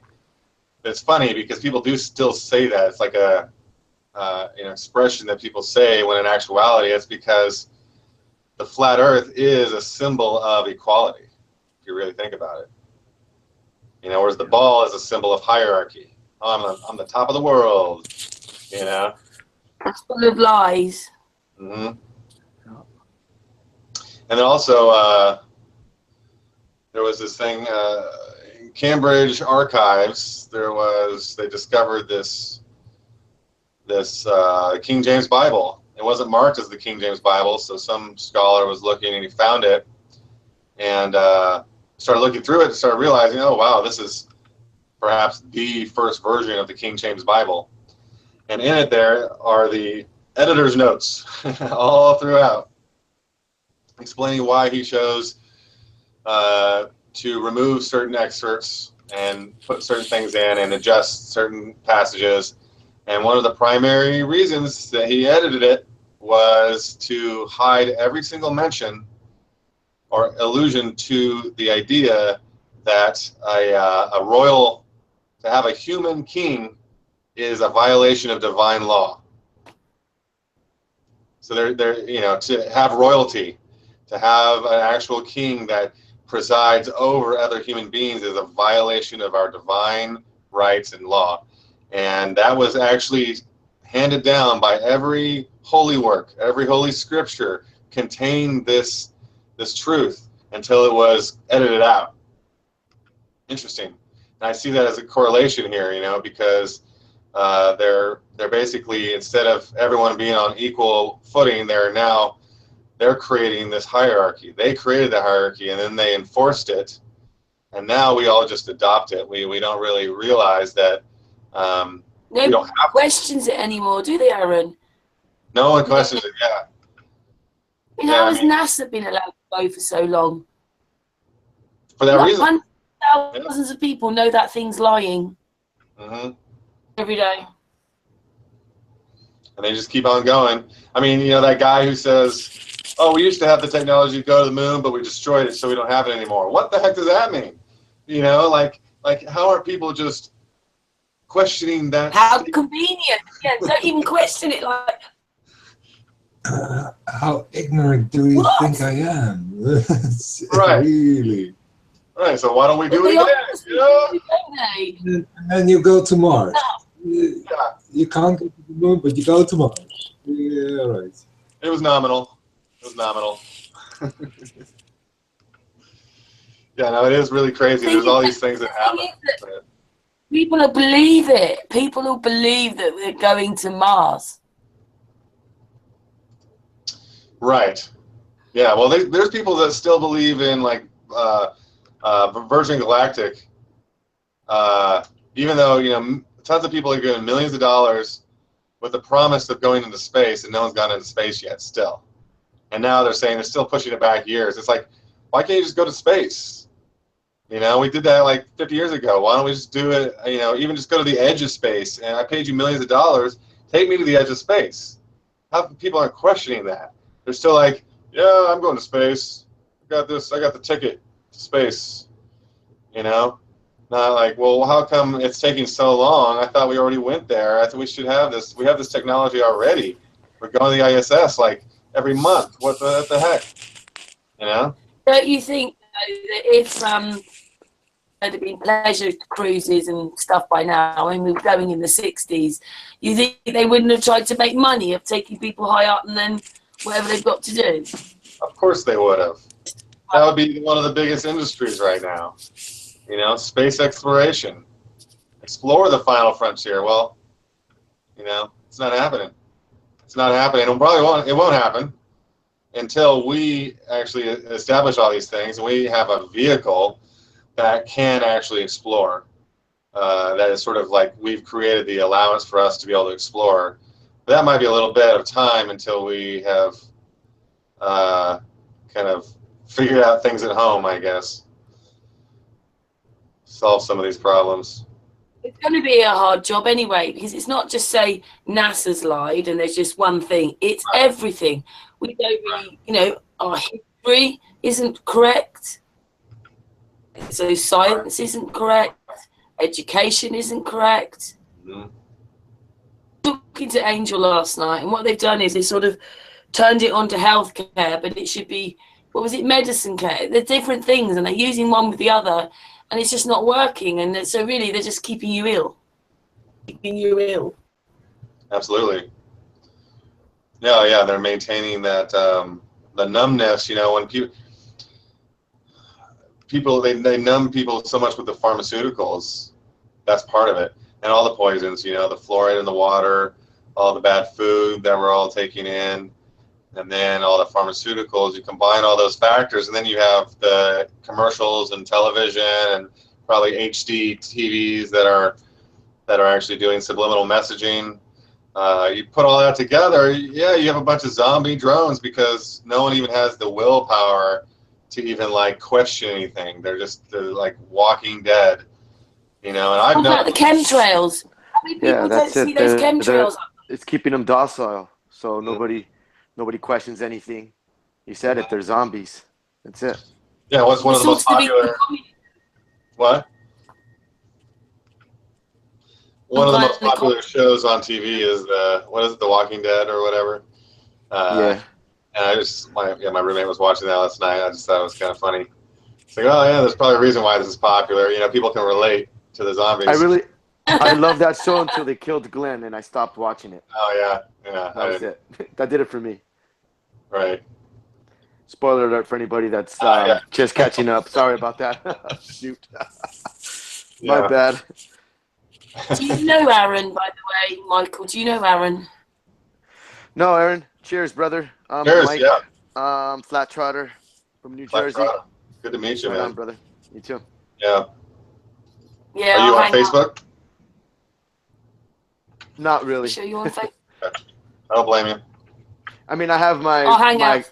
my personal account, but no Flat Earth stuff on Facebook. Just a YouTube channel. You know. Gotcha. Yeah. Cool. Yeah. Just saying, our hangouts basically end up being Americans and English people and series. Right. It is. There's a lot of English and series, and a few Yep. from Holland.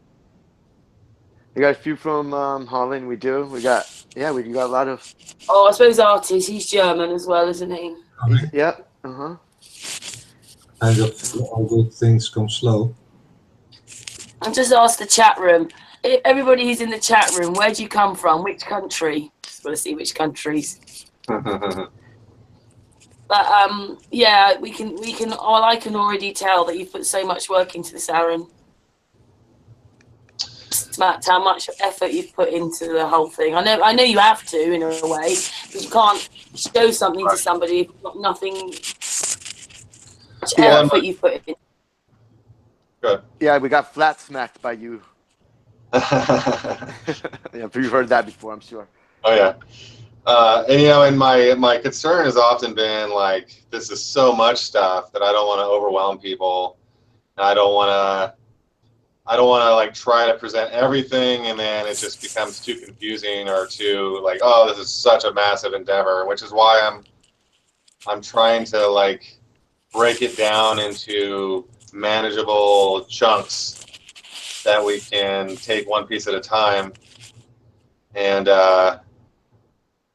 also, but I do want to paint the whole picture because it is important that people understand that, you know, I'm not just coming at this from one angle or another. I'm coming at this from a very holistic perspective, trying to integrate a lot of things. And there's a reason why I'm integrating it, not just for fun, but because these things all need to be integrated into a singular sort of solution or platform or series of platforms. And even like, I've got a lot of tools that I've been working on, a lot of the things that I've been working on, most of all, centers around these tools that we can use to be productive. I can just show you real quick a couple of examples of what I want to use here. Sure, yeah, you got some fascinating concepts, self-sustaining energy homes. That'd be awesome. That'd be too bad we couldn't have something like that today, you know? Well, we can. Just help me out, help fund it, and you know, that's well, what I'm that's it, saying. yeah. Like a first big step You is know what like, I'm really shocked about? Yeah, it's, Yeah, What's off that? the ground. Not what'd you say? out of the ground, right? Yeah. And they don't even have to go that deep for it. Somewhere I Right. work, they're taking the electric down for the and making the electricity in the building.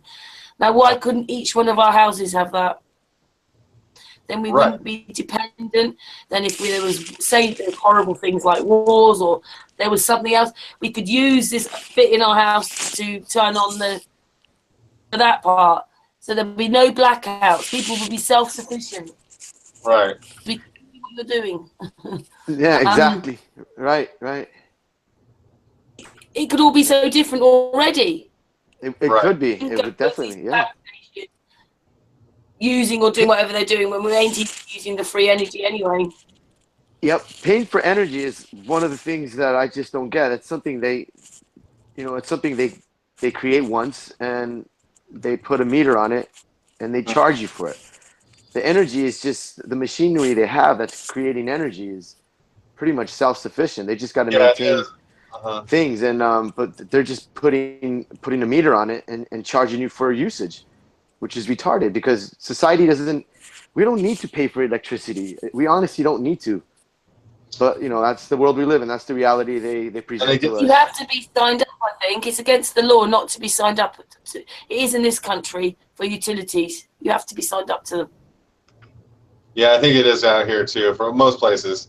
And it gets even worse because when you start realizing like that they are they're not even, these coal power plants, they're not even generating electricity. Like, they're getting electricity from the air, from Tesla technologies, and they're just saying that, oh yeah, we have to generate it. We have to use all these resources to generate electricity. Now, they're using it for the cell phone towers. They're doing all this stuff. I mean, it's crazy. I've seen some of these buildings. This is a building I saw that's from the 1930s, and it was completely set up to be an electric extractor from the air, and it was actually powering all of Kansas City for a number of years. And where'd that power come from? It came from the air. Very well known, except they've put it under wraps now, and they've kind of hidden it. But it's very true, and that's going on today. So we're paying for something that's totally free. And here's a good example. Well, here's an example of a solution to this problem, which I really like. One of the main guys in the Bitcoin world, I forget his name, he's been working with basically this excess energy that we have, electricity, we can sell back to the power company, right? However, we don't. It's very cheap. We're not getting much by selling it back. So he's been working on this blockchain device that you connect onto the power cables, or even just connect it to your own box in your home. And what it'll do is it'll allow you to be able to sell your electricity to your neighbor who also has this device. And so now you can sell it for cheaper than what they're paying from the paying power company, but you're making a lot more money than if you were to sell it back to the power company. And so here's a great example of blockchain technology. It's not currency, although it is enabling some transactions to occur. It's plugging into the electric grid that already exists. We don't have to reinvent anything. We don't have to pull it out. We don't even have to get their permission. We just put this thing on there. Multiple different houses use it. Now we're able to sell electricity to one another. And just think of the potentials with something like that.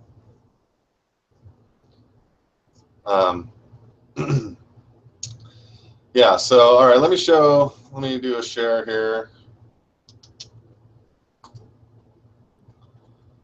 And into the abyss. And all right, so this isn't such a big project. Look how much you've got to undo. Yeah. Let's see, here we go. Okay. So this is a program I just found called Choir. I've been researching for years upon years of different project management solutions. And this one, I just found it. They're very new. I want to use it. If anyone's ever used Trello, it's kind of like, it's alternative to Trello. It's just a simple task list. I can share this. So this is actually public. So if you went to this URL, you would be able to see it. And so actually, I'll just post this in the chat real quick. Post the link. There it goes. So that will be, for now and forever, the place where anyone can come to see the Project Lumen initiatives and platforms, and they'll get more and more detailed. So as I put, let's see here, for example, I got to create a crowdfunder. So I'm going to put crowdfunder, and I'm going to assign it to myself, and then I'm going to put a date on it, which I'm just going to put tomorrow, because that's my goal. And we can tag it and all this stuff. And so now other people, they won't be able to edit these, but they'll be able to see. And if I could put descriptions, I could attach files, we can have comment. And so now because these are all public projects, these are all in the public domain, these projects will all be tracked and shown. We will have total transparency with what we're doing, where we're at. If you want to just see, where's Flat Empire at? We have we got a plan for the conference, for example. We'll get all these fleshed out. I just threw this together just so I had something to show everyone. But ultimately, this will be the place to go, and it'll be your visibility. And I'll even embed this onto the website at some point, so it'll just be like, here's what we're doing, here's where we're at. I want to do a similar thing with the budget. as well as with all the contributions. I'll keep everything anonymous, but I do want to show how much money we have coming in, and I want to show where that money is going to be going. And as it's going, I'm going to be showing that, you know, pretty detailed. Probably won't get all the way down to like every single receipt, but more general, you know, Project Lumen or this crowdfunder has this budget, that kind of thing. We're looking at this kind of budget for the conference. You know, all of this is very concrete, so that we'll be able to be. This is a public organization. Even though I'm directing it right now, I want everyone to know and understand that this is going to be completely public. So we're not going to be having secret deals behind closed doors where we're negotiating all your private content to be shared with the NSA. No, no, no. We're going to have all these meetings will be public. Now, maybe not everything will be public as far as like we'll have a lot of discussions and team meetings that will just be our own private meetings. But as far as all of the initiatives and all the progress, will be here. This is the home base. If you really want to just stay in the know of what's going on here, I'm going to really keep this updated, and we'll keep everyone informed. So there's that as one main tool, and we can use this in a lot of other ways too. We can use Choir. We could create a Zetetic reality knowledge base. You know, you can get infinitely nested here, where you can say, all right, I need to create the knowledge base project, which would be on here. And then I could even go down deeper levels of hierarchy, and I could just throw some things in here of like various projects. You know, we need to define the branches of study, for example, and I could assign it to someone else or myself. Put a date, put some tags on it, put some details, and then we can create that project and be fleshing it out, be putting in these descriptions, be linking documents that will be the content thereof, or here's a bunch of the photos and videos that were the evidence that we compiled from this and so forth. And so this is starting to become like an organized social network. And also know that I'm very much going to take some ideas from this whole program and build it into Project Lumen itself.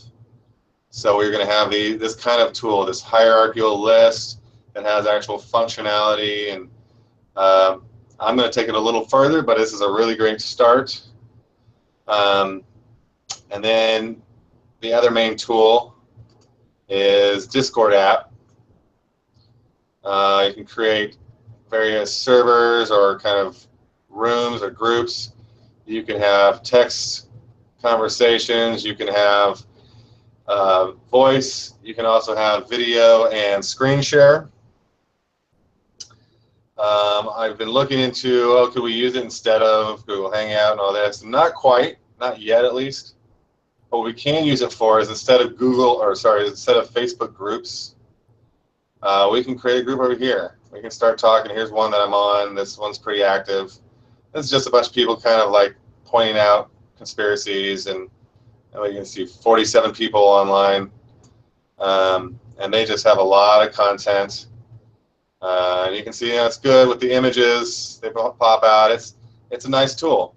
It's nice to use.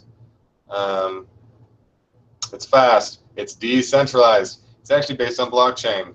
So, welcome. Let's get on here. Let's get off of Facebook. Let's start using these kinds of tools, because the beauty here is, especially with Choir, we can really organize our thoughts. We can organize our plans with this kind of thing. You know, I'm also doing the mind map, which we can use these tools as well, and just sort of having an operational flow of, all right, we kind of brainstorm, we talk about the stuff, we get into a mind map form, and once we start refining it, maybe we'll put it into a nice project, a task tree, that then we can start delegating some things out, figuring out when we want to get things done, start estimating some things, and then we're communicating all along using Discord, and we also will have. I'm just going to go ahead and I already have it. GoToMeeting, and we can use that instead of Google Hangout. You know, I think it's probably going to be better server quality. We could use this instead of the live chat in there. We just have a room in Discord or on GoToMeeting. But I think that could replace a lot of things. Not that you have to do this, Karen. I'm saying, you know, you should do this, Karen. I'm saying that what I want to do with Project Lumen is start having regular meetings every week, at least, with different groups. Core meeting, the public meeting where everyone is invited, and this is how productive, you know, how we can be productive. They've been very clever, haven't they, about this? They buy everything out. You know, like eBay bought out all the other sort of smaller places to buy from, and they amalgamate it to one great big place. That's all you're left with. Right. They just buy everything else out, so nothing else will work. Absolutely, yeah, that is what they do. Yeah, I mean, you know, Google got YouTube, Facebook bought WhatsApp. You know, WhatsApp was a pretty good chat app until Facebook bought them. You know, and they bought PayPal, and eBay nearly got Facebook. Right, it doesn't matter. They're both evil either way.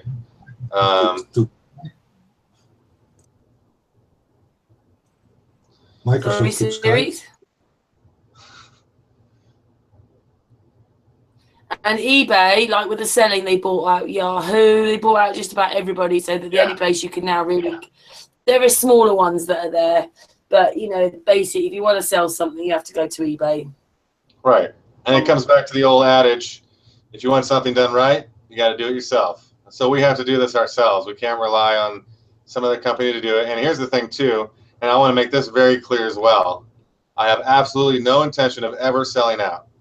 You know, if someone came to me and offered me $10 billion, I would say no. I would say, you know, this is for the people. My objective is to ensure that this remains public domain.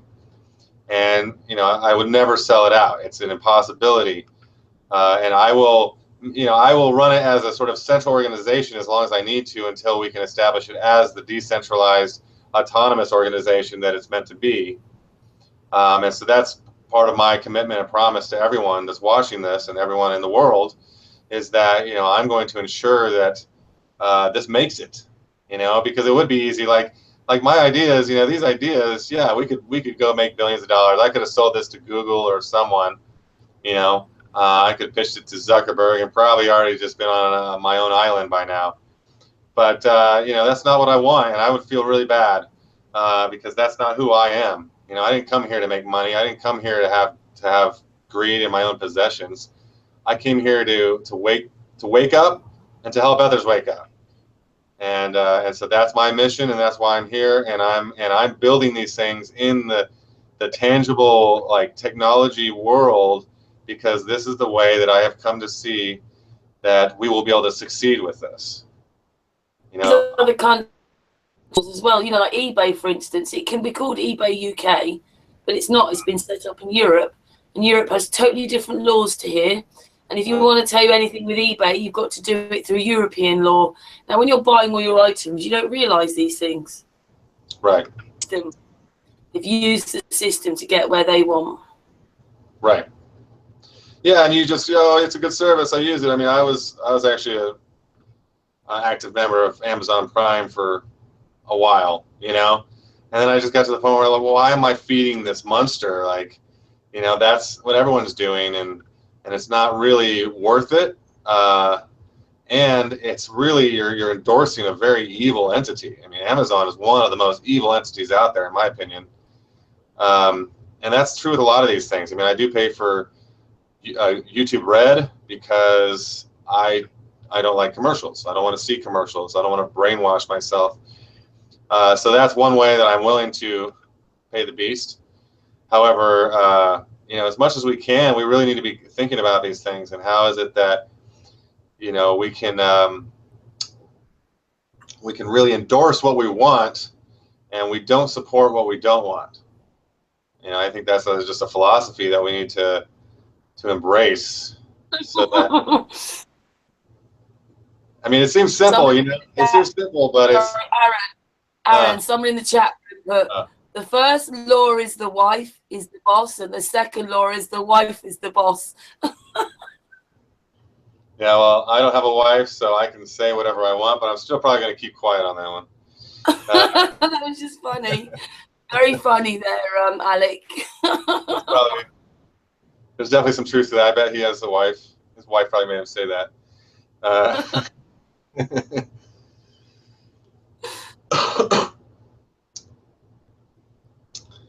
So yeah, these tools, I'm ready to go. I have some other ones. I don't want to inundate people, but I want just people to see some of these basic ones, the main ones I'm tending and using here. And a lot of this will all go up on the websites.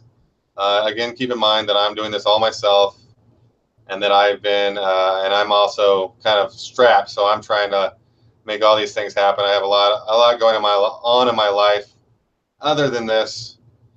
So, I'm really. Can I just say, you've been going for 3 3/4 hours, and it was a brilliant presentation, Aaron. And Cat's Eye says, thank you very much in the chat room. Before you go, is there anything else like the series, Patricia, do you want to say anything to Aaron? And you've got to come back and explain it a bit more, because people need to hear this again and again. This is still a new project. Anybody on the chat room want to say anything in the panel? We probably need a whole chat for that. Yeah, Aaron, I just oh, I'm sorry. Go ahead, Siri. I think series is finished now. Okay. Yeah, Aaron, I'd like to hear more of this and get on board on some of these projects. Really interested in some of this stuff. I mean, our cryptocurrency stuff and. Well, you're on board. Yeah, I'm a programmer. You want awesome, bro. Yeah, hey Aaron, thanks for coming on and talking to us, man. It was all very interesting. As a matter of fact, it actually shed some light on what Angel was talking to me about, or what where he talks about you, which, to let you know, is actually quite often, bro. Yeah, me and Angel have been talking quite a bit. He's been helping me sort of form some of this. So yeah. Angel. No, wrong Angel. Different Angel. Oh. With Angel on last night. Yeah, Angel lives out here in I think Loma Linda or something like that. Although the other Angel also lives out here and lives in Huntington Beach, I believe he said. Oh, really? Oh, wow. Yeah. I think he actually went to one of the meetups. I think he went to the Irvine meetup. Oh, okay. I haven't been to that one. Yeah, no, I don't think you're at that one. I think Adam hosted that one. You do the Santa Monica ones, right? Right. And then he did the Orange County, and then I was doing the Rancho, like IE Empire way. Yeah, now we're maybe blending or something. Well, you know what? It makes sense that, I mean, what does it really matter if you live in Santa Monica, you live in LA, and you want to go to the meetup that's over here in like the IE, go for it. Or if you live in the IE and you want to travel to LA, go for it. I mean, it's all meeting people. They're all really cool people, and I've noticed a lot like what you were talking about throughout your whole presentation is the Flat Earth community, if you want to call it that, is really, really into networking, you know? I mean, we sit there and we bounce really cool ideas off each other. Like some of the hangouts I've had with Series, we've talked about different free energy devices and stuff, which is also what you were talking about today with the homes and everything. Yeah, absolutely. I guess since I started the meetup out here in Santa Monica, we've had over 20, I think we've had 22 of them. We have 150 members on our meetup.com page. And I've maybe missed 2 of them, but every single one, I've just met so many amazing people, every single person I've met. And I've also been to a few others in a few other areas, and just it's universal. Flat Earthers are awesome, for sure. Yeah, we're all pretty level-headed, right? Right. You guys are the West Coast crew, huh? That's cool. All on the same plane. Yep, all on the same plane. You know what?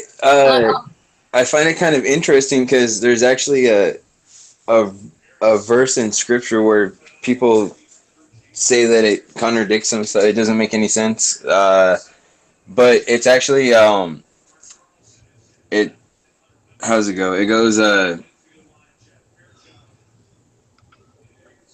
how can two agree if they haven't met, or something like that? And that's actually not what it says. It says how can two agree if they haven't met on common ground? And I think that's interesting with the whole fact that we're having an argument with most of the people in the world about what's under our feet right now. Right. Like, we're actually having to find common ground with them. Like, literally common ground. Yeah. I just found that kind of interesting. Who are flat earthers now, who really are researching, find it quite difficult to talk to people out there anymore. Yeah. Which is why everyone's a flat earther. Most people just don't know it yet. Right. And which is why it's so important, like Flat Empire, that's the whole idea here, is that we're pushing this into the mainstream. We're going to use it as a way to, like, all these meetups and gatherings, we're going to use it as a way to organize them, first of all. So we are coming together in person. We're also going to use it as a vehicle to organize these conferences, which are going to be the bigger deals, the bigger gatherings, where we're going to have the news and the press coming in. We're going to have people from the public who are curious about it coming in, and then really even just going out, taking a group, like a few weeks ago, we did this, where we just went to the Santa Monica Pier, and we had signs that said the Earth is flat, and we were announcing it to all these people walking to and from the pier. There's so many people. We probably reached hundreds, if not like 1,000 people that day, just passing by in which directions. And we've talked about the idea of, like, kind of infiltrating different groups. Where here's like the Anarchapulco down in Acapulco. It's going to be all about anarchy and cryptocurrency. But let's get a bunch of us go down there. A bunch of us flat earthers go down there, and let's infiltrate. And that's kind of a bigger example. But just here's a little some conference going on in your local town. Get all your people, go there to wear some flat earth shirts, and start talking to people. When people start realizing that they're surrounded by all these flat earthers, they're going to start, Yeah, we're not talking about it enough openly, are we? Right. Now. Yeah, street activism is important, definitely.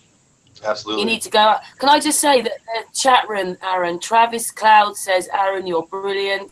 Stan says, great stuff. Brendan says, Flat Earth reality show. There's more roll down. You wouldn't go fast enough. FPV says, marathon session, Aaron, well done. Cat's Eye says, I'm in, Aaron, need more information on email. That's Cat's Eyes, and then, it just goes on. So everybody's saying, well done, Aaron. Awesome. Thank you, everybody. Appreciate that. I do. Because I know you want to go now, and you know what we have to do, Aaron. Oh, we got a lot of work to do. Oh, group hug. Yeah, we have to have a flat. Yeah. Just coming back. Come on, it's on. Come on. Hey. I'm Aaron. Flat hug. And you're more explaining. We're all technically on the same plane here, just doing this. We're pretty much eye to eye. So, hugs to everyone. Hey, thank you so much, Aaron. You did really well. That was a marathon session, that was. Thank you so much. Yeah. I really appreciate the space. I really Good Right do. on, job, Aaron. man. Cheers. Have a good night. All right. Yeah, thank you, Aaron. Big hugs. Hey, Aaron, real quick, I'm gonna be hitting you up because about that whole infiltration thing. I've been wanting to do something with the getting a little group together and going and hitting up the Planetary Society in Pasadena, man. The one run Okay. by Bill Nye. Is he there? You know what? I actually saw a video on Facebook the other a couple weeks ago where it showed him in the elevator there. So yeah, he does frequent there quite a bit. All right. Well, maybe we'll have to check that out. Yeah, actually, hit me up. I think it'd be a blast either way, you know. Oh yeah. Oh yeah. That is fun. All right, It's a lot of fun. People, everyone needs to do it. Get out there, people. Just don't be afraid. Start telling the truth. Speaking the truth, because it is a lot of fun. You'll feel glad you did, and you're waking people up. You're planting seeds. Don't get in fights though. Good advice, man. Thanks a lot for coming on, though, man. It's been a blast talking to you again. Yeah, you as well. Everyone. Thank you, Aaron. All right. Are you leaving us or are you staying, Aaron?